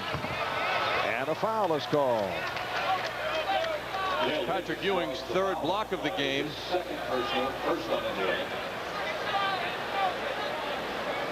So the Knicks will take over. The Knicks with a record of 4-0. Fastest start in the history of the franchise. Back in 69-70, their first championship season, they started out at 5-0 and went to 23-1. Oakley with the save. Behind the back save by Oakley. Ewing off a triple team. Rebound McKee. Richardson and Miller at the guards. McKee, Smits, and Dale Davis on the front line. McKee battling his way against Mason. Smits with the open shot. Very tough shot. The short distance jumpers are tough, particularly when you don't have a backboard to work with. Indiana 52 and the Knicks 51. Mason setting the screen. Ewing with the fadeaway. Patrick Ewing with 18 points. Knicks spread the offense well then, making it difficult for the Pacers to double Patrick, which was what he faced on the last shot attempt. In fact, he faced 3 people. Long lead pass to Smits. And a jump ball as a result. Knicks did a good job collapsing, helping Ewing, who was victimized by that lead pass from Reggie Miller. Smits with the ball, but he's tied up because of the quick response of Charles Oakley. Oakley and Smits on the tip, and the Knicks control. Here's Starks eluding Richardson. And a little too much on it.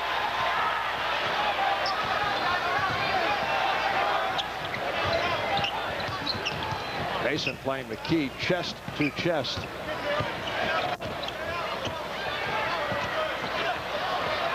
Shot clock at 5.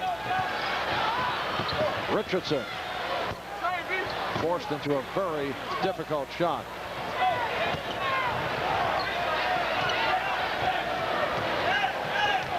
Starks going to his left. Oakley, yes.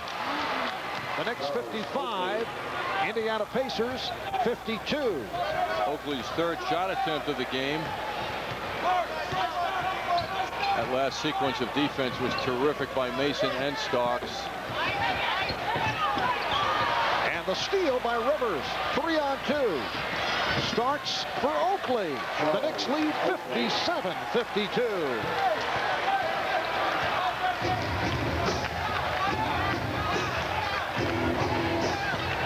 Indiana Pacers with a record of 1-3 lost their first 3 to Atlanta, Orlando, and Detroit. They won last night at New Jersey.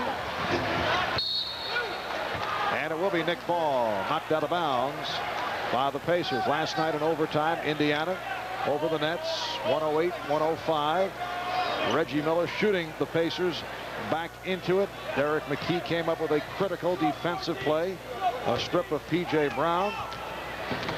Herb Williams getting set to come on. Ewing has to be taken out. He cannot turn his head. His neck is either stiffening up or causing pain. You can see he can't turn.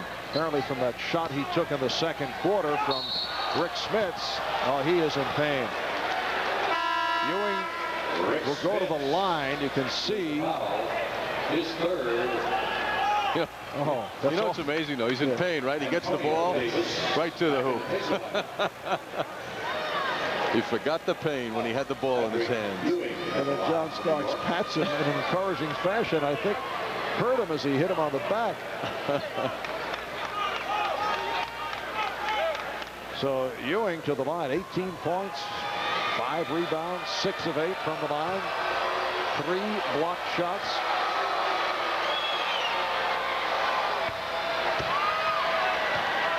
The Knicks 58 and the Pacers 52. The Knicks with their biggest lead of the night.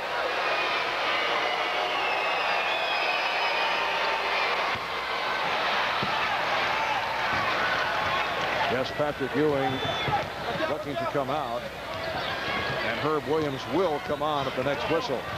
7-0 run by the Knicks. Here's McKee. Eric McKee able to curl his way in. That's only a second field goal. The Knicks lead is now 4. Starks is fouled, and Ewing will head to the bench. Reggie Miller was fouled, his second personal. Patrick Ewing heading off. He'll be greeted by Knicks trainer Mike Saunders. Will Mike rub his neck? What will he do? I've never seen this one before. Off to the locker room. Whatever he does will be in the privacy of the locker room, John. I know you're very disappointed. I would think a hot towel on the old neck, Marv. Oh, we are now diagnosing treatment. You and Dr. Norman Scott have been spending a lot of time together. It's really rubbed off, so to speak. Yes, well, Norman can't make the trips while he gives me some advanced information on what to expect. What a responsibility that I have. So the Knicks lead it 60-54 with 4 minutes gone by in the third quarter. Miller working off the pick. Could not free himself from Rivers. Offensive foul. Starks through that charge. And applauds the call. He liked that one. John driven to the floor by Richardson on that move. Good defender moves the feet ahead of the offensive player, and that's just what he did. Here's Starks. Oakley gets to it.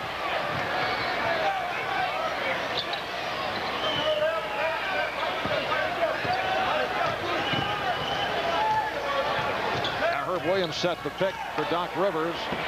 Anthony Mason. Rebound tip. Oh, Charles Oakley tipping it home. Think Larry Brown's unhappy about that? 7th rebound for Oakley. And the Knicks have their biggest lead, a margin of 8. And the heavy intensity of the league was a little different, or calls were different in that direction. Why that wouldn't have been called a flagrant, but that the officiating is very sensitive now to physical play in the NBA, and anything that's considered unnecessary, as the officials felt on that play by Smits, will be called a flagrant foul. Antonio Davis has checked back in. He played well in the first half. So Antonio Davis with Dale Davis and Derek McKee now up front. Rick Smits sitting down. Pooh Richardson, Reggie Miller at the guards. McKee having difficulty with Mason. Richardson slices his way, and he is clobbered by Oakley. And a crowd reacting. Reggie Miller asking for a flagrant foul, but that will not be the call. Interesting decision by Pooh Richardson, getting around Starks, and then he stays with that forward motion, but he just ran into a forest of physicality. Whoa. I mean, that's what it was. What alliteration. Sometimes it just flows, Marv, you know. The word is Patrick Ewing with a strained neck will not return. So the Knicks will have to go without Ewing, who have been having another outstanding performance. 19 points, 6 of 10 from the field, 3 block shots. I don't remember the date, but I think it was the season before last. The Knicks were in a situation without Ewing, and they played remarkably well and won a game. I believe they won it. Tremendous effort, though, but it took place on this court without Ewing, and Oakley rose to the occasion. Calling it a jump ball. Well, the Knicks against the Pacers certainly can match up without Ewing. When Rick Smits comes in, though, and particularly if he can catch fire as he did in the playoffs, nice jump. Both guys missed. That toss was off the mark. That was wild and wacky, Yes, wasn't it it? was. Yes, thank you. And another toss that was off, but the Knicks control it. Rivers rejected by Davis. Antonio Davis with the block.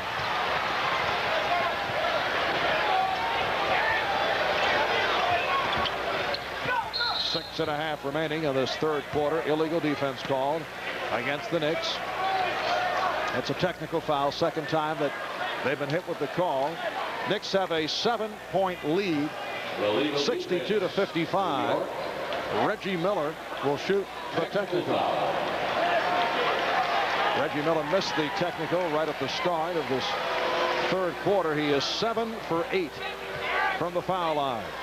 Well, the electronic wizard did it again. He reminds us that on December 30th last year, the Knicks without Ewing outscored the Pacers 30-15 over a 12-minute, 45-second stretch and won the game. Herb Williams had a good one against his former team, and Herb is in there right now. Miller and Rivers both hit the floor. McKee with a bit too much dribble, lost it. Herb Williams 7 for 10 that night, 14 points. Mason coughed it up. Well, things sloppy at both ends. Pat Riley upset. Ninth turnover by the Knicks. Indiana with 14. Here's a three-point attempt. McKee hits the three again. Rivers and Reggie Miller are getting physical. Rivers is really in Reggie's shirt. Second three-pointer by McKee. Starks tried to answer. Rebound, Dale Davis. John is rushing some of his jump shooting now. Richardson blocked. Foul is called. It's on Starks. That is his fourth.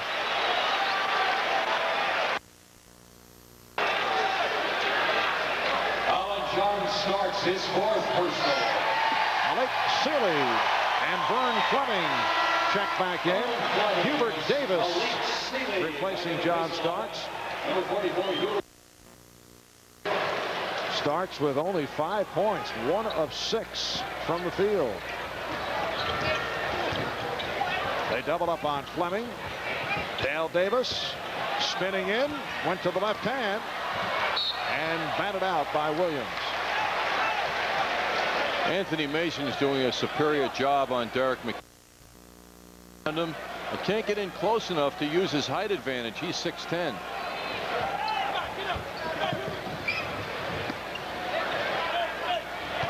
Sealy over Davis. Oakley with a one-hand rebound. Good pitch out.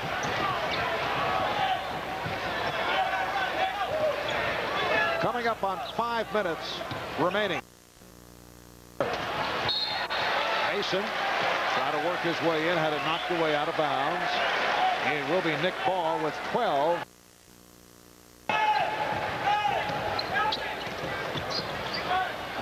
Rivers for 3. Yes. Oh, Doc Rivers loves this court here at Market Square. Memories of May 5th. 3 of those in overtime to carry the Knicks to victory in Game 4 of the playoffs last year. The Knicks have a 6-point lead. Again, McKee losing the dribble. Mason is locking him up. Here's McKee.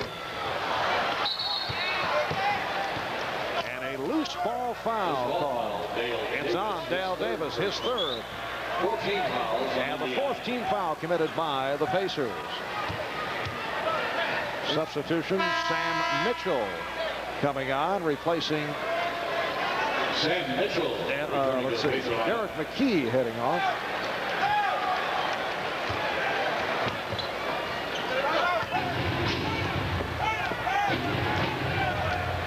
Despite the absence of Patrick Ewing, Larry Brown not going to the 7-4. Rick Smits, guy could be difficult. Here's Oakley. Rebound Mason. Davis. And Mitchell to the board. Knicks have a 6-point lead. 4 minutes to go in the third. Sealy had it knocked away. Nice play. Rivers coming over to bat it out. So quickly, Rivers came over to help out Hubert Davis. Really, what it is in the NBA now is everyone is so good one-on-one with the basketball. The situation on defense always calls for double teaming players, and the speed with which it's aggressive defense. Davis knocked it away. They doubled up on Sealy. Good pressure.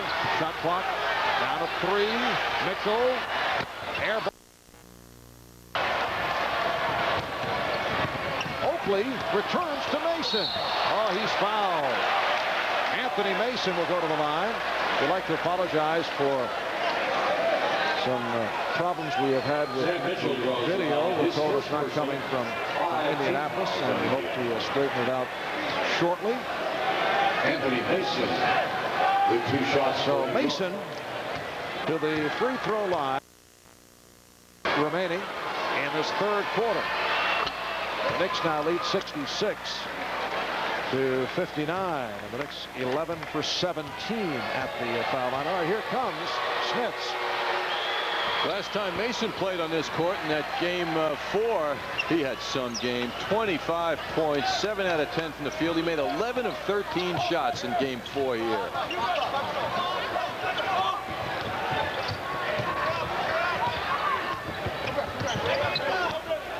Shot clock down to 5.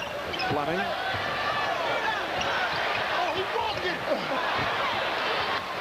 Once again, an excellent defensive sequence by the Knicks. Bad pass by Herb Williams, and the Knicks very fortunate. Davis nearly came up with the steal, but he stepped out. A careless pass by Herb Williams. He's well aware of it. And here's Rick Smits, and that will be a tough matchup for his former team. If he plays down low, if he plays like a big man, but if he faces the basket out high, it won't be tough for Herb.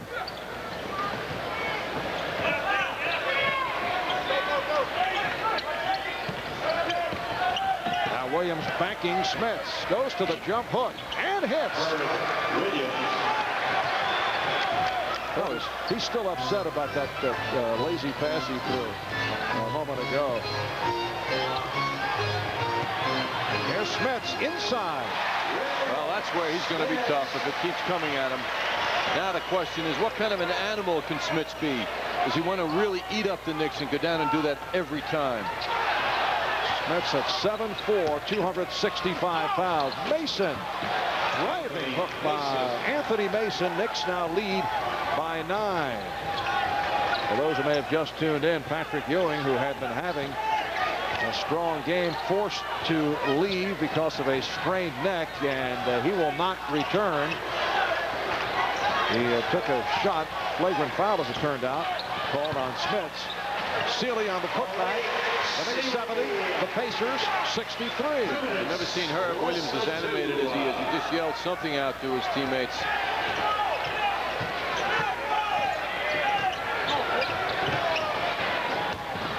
Oakley for Mason. Now Davis split the room.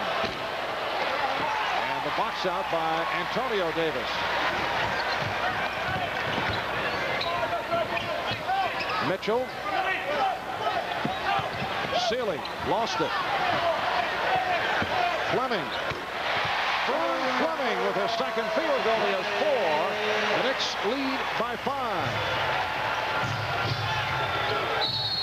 And a timeout call by the Knicks with 1:17. Bury this one from straight away, bringing back thoughts of Game 4 of the Knicks-Indiana playoff series last season. Knicks going on to the win in overtime thanks to this barrage by Doc Rivers. That gave the Knicks a 101-97 lead. They led by 1 at the time. Does it once again. The pitch out from Ewing. This made it 104-97, and then the clincher by Doc Rivers. This extended to 107-98, and they won it by 9 points. It's just a remarkable thing to witness because the game was so tightly contested throughout, and all of a sudden Rivers picked up the game and carried it away.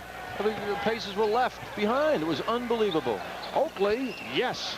Charles Oakley.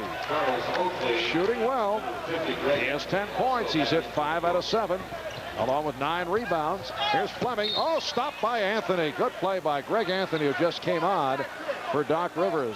Anthony and Bonner have checked in, so it's Williams with Oakley and Bonner up front. Davis and Anthony in the backcourt. Just under 1 minute remaining in the third quarter. The Knicks lead by 7.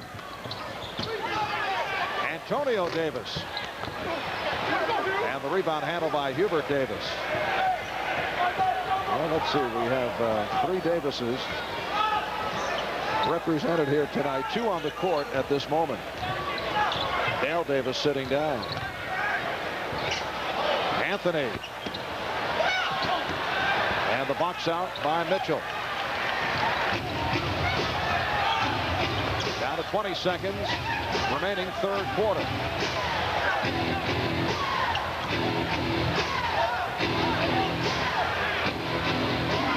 Fleming setting it up. Only 5 on the 24. Malik Sealy was hacked by Hubert Davis. Well, Malik came into the NBA from St. John's as a forward, used to facing the basket. Then the Pacers looked at his game and decided he could be a 2-guard, a shooting guard, and that's I think that was very confusing to him last year in his rookie season. Now he's come back more of a forward and seems comfortable. He also looks like he bulked up a bit, Marv. Physically, he looks stronger. He certainly started the season in great fashion at Atlanta last Friday with a 27-point game. Also had 10 rebounds, 6 of them offensive. When you think of the likes of Kevin Willis and Dominique, 6 offensive rebounds against the Hawks is very impressive. At 27 and 27 minutes. George Irvin, the Pacers director of player personnel, said he did work hard over the summer and did bulk up, and they feel he's improved his shot. Final seconds, Anthony not able to connect. That's the end of the third quarter. The Knicks 72. Indy. Bench, which is feeling some fatigue undoubtedly, but Pat Riley's been using many players tonight as usual. Third game in 4 days. We'll now take a look at our Delta upcoming schedule. Tomorrow night the Bucks will conclude a 4-game and 5-day schedule for the Knicks. Then Tuesday and Wednesday it's down to Texas for the Knicks. Knicks game night, as you can see, 8 o'clock while the Knicks are in Texas. And tomorrow night again it'll be the 4th game in 5 nights. So the fourth quarter underway. Greg Anthony in the backcourt with Hubert Davis, Charles Oakley, Anthony Bonner, and Herb Williams up front. Shot clock at 5. Oakley on the recovery. Charles Oakley has come up strong in the second half. He now has 12 points along with 9 rebounds. 10 of his 12 points in the second half. Miller for 3. And Davis gets down, met by Fleming, goes right at him. Rebounded by Antonio Davis. He took on 5 Pacers. Boy, did they get back quickly on defense. Knicks lead 74-66. Opening minute, fourth quarter. Marv Albert, John Andres from Market Square Arena in Indianapolis. And a foul is called. Hubert Davis detected for the push. Patrick Ewing out the rest of the game, suffering a strained neck. Took a shot from Rick Smith's foul. A flagrant foul was called on Smiths. Ewing was able to hang in and played very well, but was forced to leave. And again we get a whistle. And it's against the Knicks push on Anthony. So Herb Williams, the one-time Indiana Pacer, is operating at center. And we will also see much of Charles Oakley. Larry Brown went back to Rick Smith's briefly, and Smith sitting down again.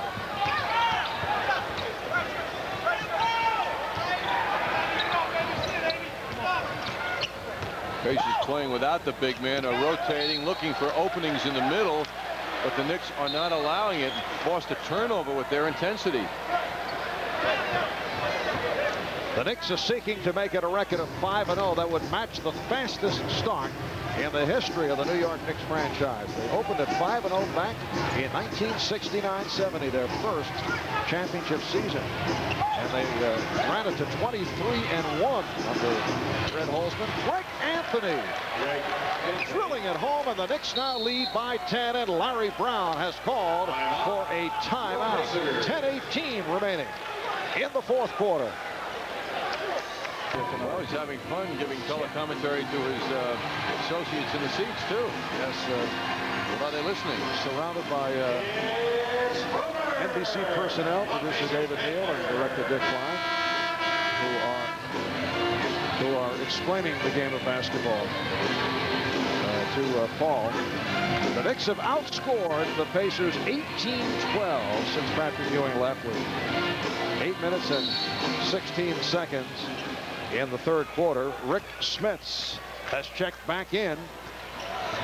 So now Larry Brown will look for the mismatch, as you say, if Smits is able to handle it down low. Well, Reggie Miller handling that side jump shot, and the Knicks lead is now 8. Reggie Miller has 20 points. Here's Anthony pitching out. Davis. Hubert Davis from deep in the corner. He has 8 points. Nice passing going on. Herb Williams found Greg Anthony before. Now Anthony finds Hubert Davis. And that's Dale Davis with the stop. Dale Davis in his third season out of Clemson. He is usually considered the Pacers' physical presence. Very strong, long arms, but more of a defensive geared player. Oakley showing confidence in that jump shot, and understandably so. He is 7 for 9 from the field, 14 points. The Knicks 80 and the Pacers 70. 3 minutes into the fourth quarter. Smits squaring up on Williams. Smits. Rebound, batted away by Bonner. Good play to keep it off the boards. Although Indiana does get it back. And here is McKee, blocked by Williams. Herb Williams with the reject, and then a foul called on McKee. An animated Herb Williams. Terrific defensive play and recovery by Herb, who has been a positive force for the Knicks ever since he came on the floor tonight.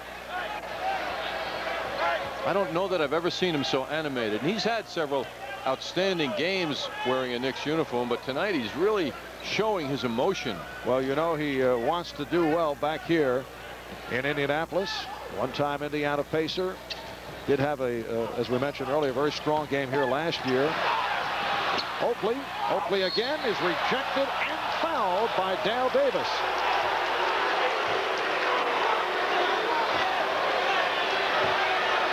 Knicks have really pulled together. Hubert not forcing the shot. Guys, you have to love his decision making. Oakley staying with it, able to get that first miss. Talk about animated. Charles Oakley, 14 points, 10 rebounds, and 19 rebounds the other night against the Bullets, averaging 16 a game. He is second in the NBA. Dennis Rodman of San Antonio averaging just under 21 rebounds per game. Good story in sports in USA Today about Charles Oakley, talking about his unrelenting work ethic, inspired by his grandfather, who was a farmer who got up at 4:30 in the morning, didn't come home from the fields until 5 that night. Oakley said, like him, I work hard and I don't give in. Yes, he does have terrific work ethic, and he's off to the excellent start. Smits getting the roll. Well, if you're Larry Brown, you might think that should happen on and on throughout this fourth quarter. Williams fouled. So Herb Williams will go to the line. Reggie Miller trying to help out, called for his third. 8:11 remaining in the fourth quarter. The Knicks leading Indiana 81-72. Another great line in that Oakley story in USA Today also. Tony Campbell saying he's a madman, but we appreciate him. Then they talk about how he can't be overlooked on the court as well as off the court. Charles's wardrobe coming into notice here by the writer, and talked about how he has a designer in Chicago. And Tony Campbell went on to say he's like Baskin Robbins. He comes in all flavors with his very sharp outfits. Charles told me, and he's a big football fan, he said he's going to attend the Giant Redskin game at Giant Stadium on Sunday. I said, you're going to sit in the stands? But yeah, you can kind of hide out there. I said, you're right. No one will spot you, particularly as you mentioned the apparel that he wears. Charles likes bright colors. Anthony Oakley set the pick, which was not appreciated by Miller, and they have some words. And Ed Rush gets between the two. You know, it's amazing. You look at Reggie Miller's body, and the guy is fearless. He's a tough guy. He is strong. Absolutely. I mean, he seems to defy the weight room theory in the NBA. I can't believe he spends time in the weight room. Charles was clobbered on that. Yes, the foul was called on Miller, but Oakley trying to hit Bonner down low, threw it away. So the ball goes back to the Pacers. The Knicks lead by 10, 82-72. It's been a very sound effort by the Knicks, in particular when you consider they have gone for a good portion of the second half without Patrick Ewing, bothered by a stiff neck. Here's Dale Davis, open shot for Davis. 8-point Knick lead. 8 points for Davis. Anthony controlling with the hesitation dribble against Richardson. Davis trying to lose Miller off a screen, cannot. Shot clock at 5. What a pass from Herb Williams to Anthony Bonner. He fired along the baseline from corner to corner. Herb Williams has picked out a couple of his teammates for successful finishes to plays. 6:40 remaining in the fourth quarter. There's McKee. 10 points for McKee. The Knicks 84, Indiana 76.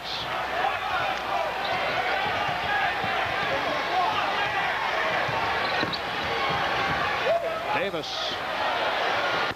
Yes. That was just within 2-point range, so Hubert Davis once again has provided the Knicks with a lift with the long-range shooting. And the Knicks now lead 86-76. 6 minutes to go in the fourth. Smits off the fake. Rebound Bonner. Knicks are not allowing the Pacers any second shots at the basket on misses.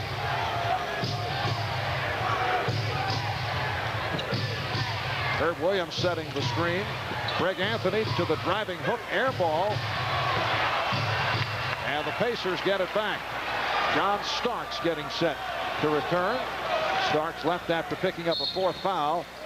And Hubert Davis called for the foul. That will not count. Here comes Starks. With his 3rd personal, Malik Sealy and Antonio Davis back in the Malik Sealy, Antonio Davis back in. Hubert Davis departing. And a timeout is called by Indiana. 5:33 to go. It has been a good one here at Indianapolis. The Knicks lead by 10. Drink responsibly, because friends know when to say when. A reminder from Budweiser.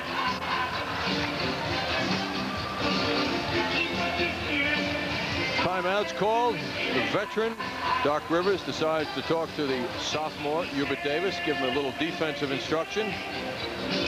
How to get close to your man. How do you bother him without fouling him? Hubert, good student, took it well. And another strong game for Hubert Davis. 5 out of 10. 10 points. Well, Marv, at the end of the first quarter, the Pacers were up 32-25. Since then, the Knicks have outscored Indiana 61-44, a plus 17 as the defense took over, and Pat Riley went to the bench and got outstanding play from people like Hubert Davis. Tomorrow night, the Knicks will be back at Madison Square Garden. They'll go up against the Milwaukee Bucks. Mike Dunleavy and his crew undoubtedly checking out the action as we speak. That's Knicks game night at 7 on MSG Network, and game time at 7:30. Knicks and Milwaukee at the Garden tomorrow night. Last season, Knicks took 3 out of 4 during the regular season against Indiana. Knicks had won 6 straight against the Pacers. Pacers took the final meeting of the regular season. Here's Miller. And Starks starts back. John Starks has missed his last 5 field goal attempts. Hit his first from downtown and missed 5 in a row. Coming up on 5 minutes remaining in the fourth quarter. John Starks off the bench and on target. Memories of Cleveland when John was 1 for 10 and then saved the day with the 3-point shot. Herb Williams all over Rick Smits. Here's Reggie Miller. Pacers not getting good shots. They're also not using their 7'4" Rick Smits, who has proven time and again he can score. Starks tied up and did not like it. Reggie Miller put his hands on John Starks, and Starks had some words with Miller, and he's being ushered aside. Herb Williams in the role of Patrick Ewing to try and calm him down. He's learned his lessons, but what he did was most interesting, I thought, was he got up with Miller on his back. And a technical foul called on Pooh Richardson and John Starks, and John Starks is asking why me, but that is it. And Rush gave a demonstration of talking too much. Pat Riley now coming to the support of John Starks as he looks to keep his players away. And that will do it for Starks, his second technical of the night. I could understand Pat Riley's point because the technical on Richardson was called because Pooh continued to go at Starks, and Starks was not involved with it. Now Larry Brown is upset, but I don't think he really has a reason to be upset. But Starks is gone and picking up his second technical foul, so the Knicks lose on that exchange.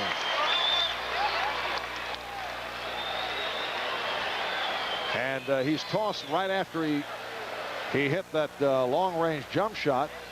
But Reggie Miller came over, as you will see. We'll get another look at it, and made contact with Starks that John did not appreciate it. Here's the play that got it going.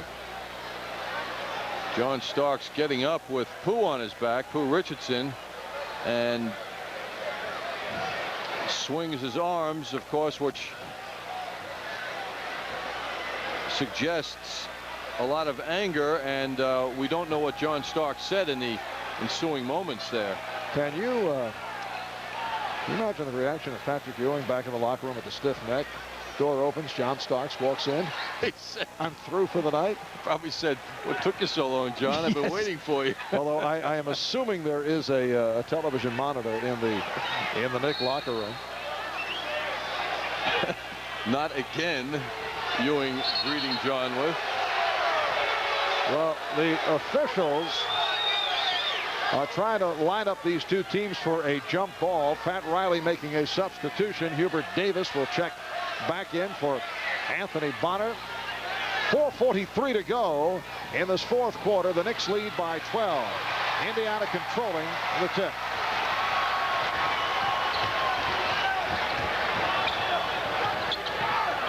John Starks with 7 points for the game. Miller for Smits. Good luck. Reggie Miller drawing the defense to him and then finding Rick Smits, who is open. The Knicks 88 and the Pacers 78 as we come up on 4 minutes remaining, fourth quarter.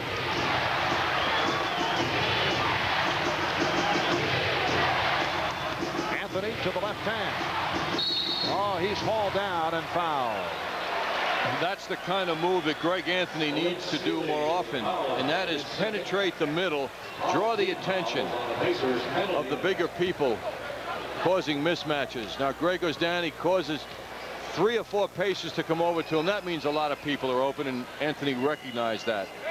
Sealy called for the foul. Indiana over the limit, and Greg Anthony to the line for the first time.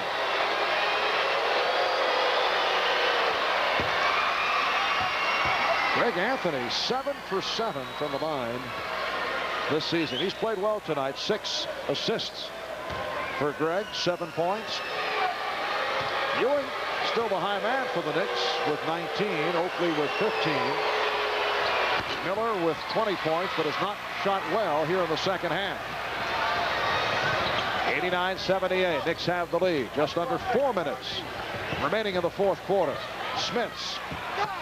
Rebound, Oakley. Oh, did he gobble that ball up?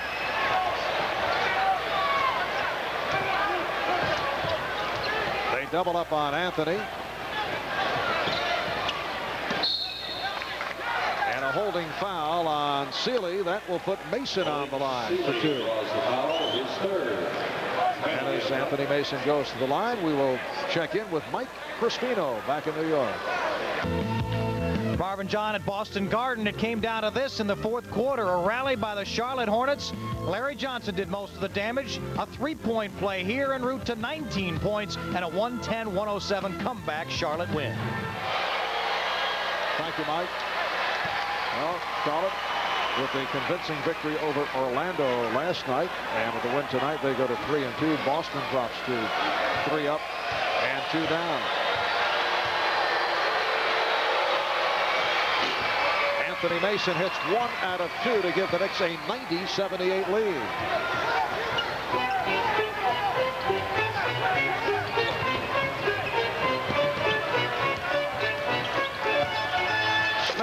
Rejected. Williams got a piece of it, and Anthony was hit. Foul called on Miller. That is number 4 on Reggie Miller. Well, Herb Williams getting all kinds of support from the Knicks bench. And he's rocking and rolling with the boys tonight. No question about it. He is not quiet Herb Williams out there. Again, Anthony to the line. He hit 2 for 2 just a moment ago. Greg Anthony certainly has been a factor in the direction this game has gone for the Knicks. By far his best game this season. Well, the Knicks receiving contributions from 10 people tonight. Only Rolando Blackman has not played. But the Knicks showing how deep they are. And they had to go deep with Patrick Ewing. Sidelined by the stiff neck. Both Doc Rivers and Greg Anthony contributing. Antonio Davis will go to the foul line. Took the hit. The basket counts. He was fouled by Herb Williams. Well, Antonio Davis, who got out of school, Texas at El Paso in 1990, second-round pick, as we mentioned earlier, has a very interesting credit to his career. Not that not many people pay much attention to it, but when he was a senior in college, he won a slam dunk contest, which doesn't surprise you when you see how he jumps.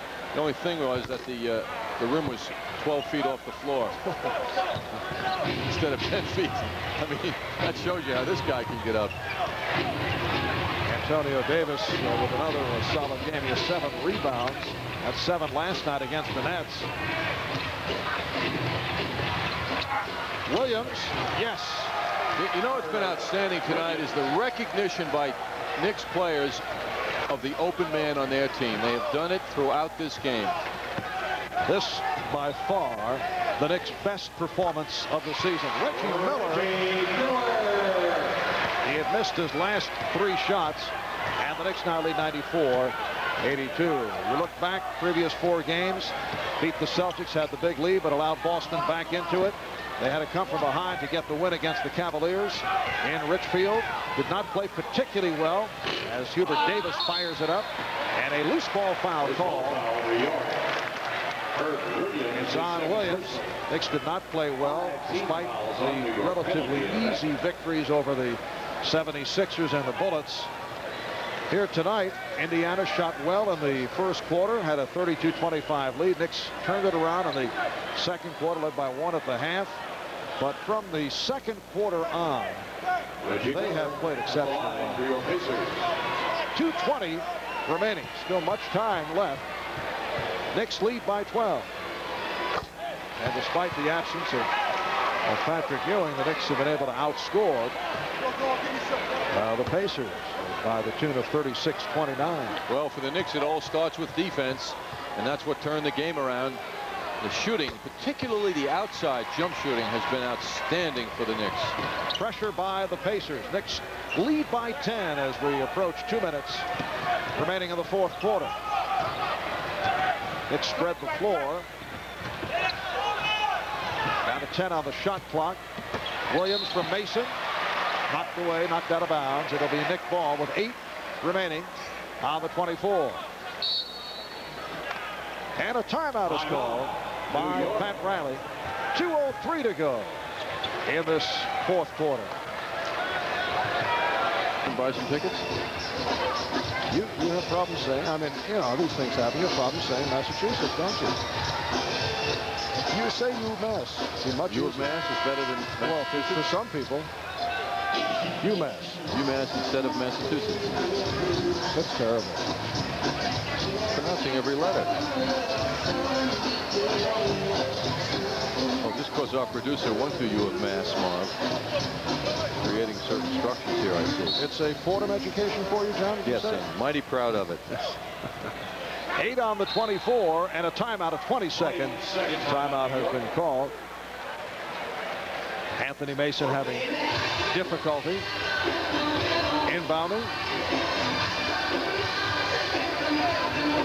So the Knicks with a 10-point lead with 2 minutes and 3 seconds remaining in this fourth quarter.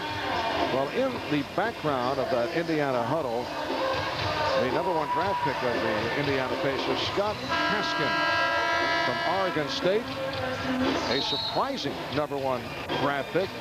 He did lead the Pac-10 in block shots.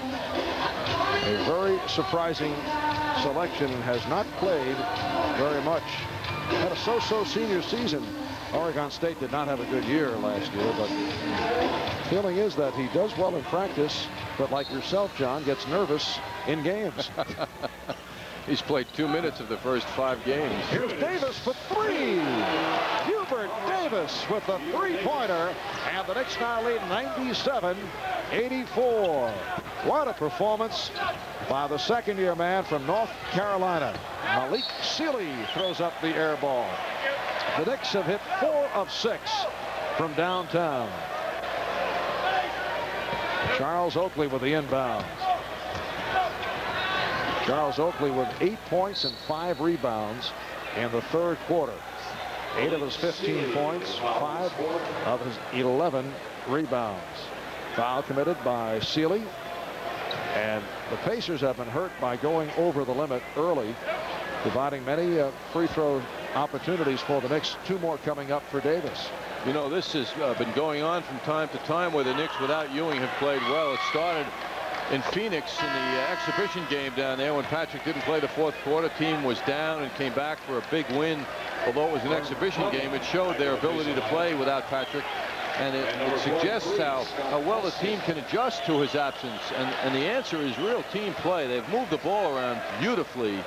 I have a feeling that Pat Riley will have to dig hard to come up with criticism for the team play tonight. Yeah, this will be a it's a tough one to find any negatives. It has been such a sound performance by the Knicks, who have shown all their strengths in this game against Indiana. Now the rookie Scott Haskin has come on for the first time. It will be Knick ball with 1.5 minutes remaining in the game. So the Knicks will go to 5-0. Nice pass. Anthony nearly knocked over Oakley.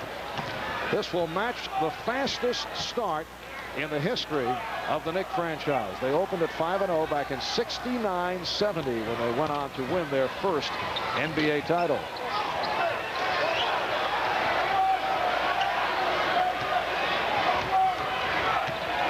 Knicks using the clock here with 1 minute remaining. Anthony handling against Richardson.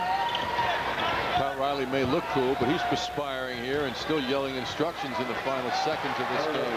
Again, Herb Williams, who has had a splendid night back here in Indiana with a beautiful touch. He's 4 of 6, 9 points, along with 5 rebounds. Richardson, that was blocked by Davis. Down to 30 seconds remaining in the game. So the Knicks make it back to the Garden tomorrow night for the Milwaukee Bucks. And then on to Texas. Dallas on Tuesday. San Antonio on Wednesday. Shot clock down to 3. Mason. And the Knicks now lead 103 to 84. Well, this one certainly got away from the Pacers in the fourth quarter. Final seconds. Here is Antonio Davis. Although the Knicks severely outplayed the Pacers, the final score is not indicative of how tight this one was. 19-point difference. And for the Pacers, their lowest point output of the year, 84 points. And this after setting a season high of 32 points in the first quarter. And they finish with 84. 34 points second half by Indiana. The Knicks go to 5-0 as they defeat the Indiana Pacers. Pacers to 34 points in the second half. The Knicks with only 3 turnovers in the second half.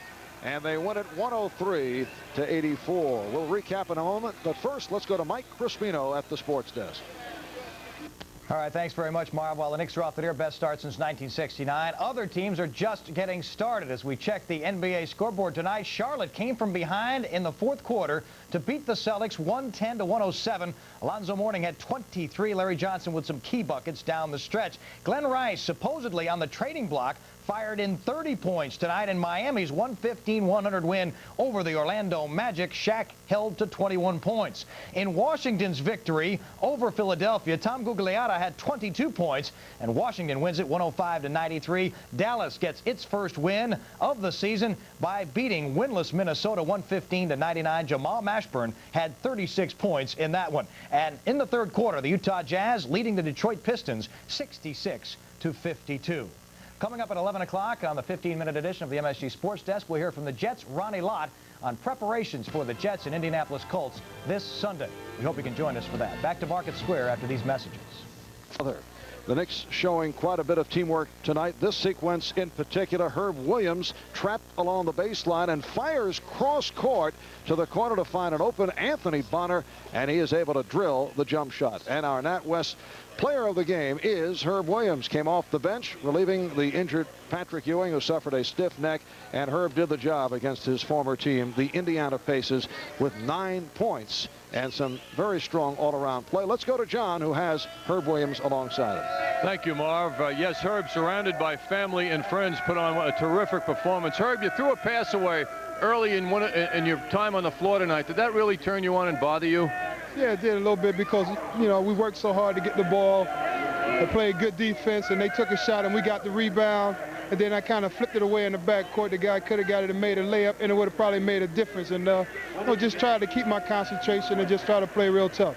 Herb, do you feel the greatest sense of responsibility to the team when you know Patrick isn't coming back? Yes, I do. I know I'm going to have to be the guy out there on the court that try to get things going, try to score in the low post, try to fit in wherever. You know, when he steps out, there's a big void, and all I do is try to step up, try to take over the role, and try to do what I can, the best I can to help the team. And that you did, Herb. Outstanding game, and congratulations on a terrific effort. Thank you. Okay, now back to Marv Albert. All right, John, and guests receive the American Express gift check. Think of it as a universal certificate that can be used to buy anything, just about anywhere. Gift checks available where American Express traveler checks are sold. We'll be back in a moment. Dealers Patrick Ewing, although he played only 23 minutes, had to leave because of the stiff neck. High man with 19, 15 apiece for Charles Oakley and Hubert Davis. Oakley also had 12 rebounds, 10 apiece for Greg Anthony and Anthony Mason, and Herb Williams with 9 points. For the Pacers, Reggie Miller with 24, although he did not shoot well. He picked it up down the stretch, finished at 7 of 14. Rick Smits with 12. Derek McKee had 10. And Pooh Richardson with 10 points. The Knicks bench, though, John, did the job here this evening. Yes, it was a big differential here. With Ewing out of the game, the Knicks bench came and did it big time. 45 to 20, Knicks bench over the Pacers bench. All right, we'll be back right after these words. Budweiser, fresh, pure, natural, proud to be your Bud. and the Bud dunk of the game. And it came at the Indiana Pacer end of the court. A little exchange there with Derek McKee giving the ball to Dale Davis for the dunk of the game. The Knicks outscored the Pacers 52-34 in the second half, and they win it going away 103-84 to make it 5-0 for the season. Tomorrow night it's back to Madison Square Garden, the Knicks and the Milwaukee Bucks. It'll be on MS. Upsetting top-ranked Florida State at South Bend this afternoon, snapping the Seminoles' 16-game winning streak, extending their own to 17, and foiling yet another Bobby Bowden attempt to win a national championship. 31-24 was the final. Bowden had been 9-3 in big games, but he was down 21-7 at halftime. And when Jeff Burris, the part-time DB, ran it out of the backfield for a touchdown with 7 minutes left, it was 31-17 Irish. But Charlie Ward had his hands on the ball a couple more times, and he made it happen. 4th and goal, less than 3 minutes remaining. The deflection, Kes McCorvey nails it down, and it's 31-24. The last chance, drive to the 14-yard line, time running out. It's last chance for Florida State. Throwing into coverage, Sean Wooden deflects it. Matt Fryer was open. Charlie Ward couldn't find him. And Notre Dame upsets Florida State 31-24 to move to 10-0. In the Big East this afternoon, Miami and Rutgers. Rutgers giving them a run. It's 24-17 in the fourth quarter. West Virginia easily over Temple. Boston College has won 7 in a row now. They are 7-2 as they head to Notre Dame next week. Syracuse defense lets them down again as they are blasted by Virginia Tech. Fordham Rands and Hofstra, local rivalry this afternoon. That figured to be a mismatch, but it did provide the day's greatest play in a Hofstra 42-29 victory at Jack Coffey Field. Randy McKee took this kickoff in the second quarter with his team down 14-3 at the 10-yard line. He cut it up the right sideline. Watch the escort. He would go all the way without being touched. All the way for Randy McKee, 90 yards. That cut the lead to 14.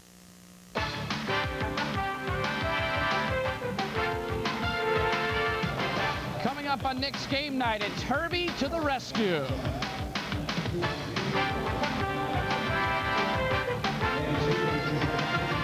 We'll hear from Coach Pat Riley on his hopes and expectations for 93-94.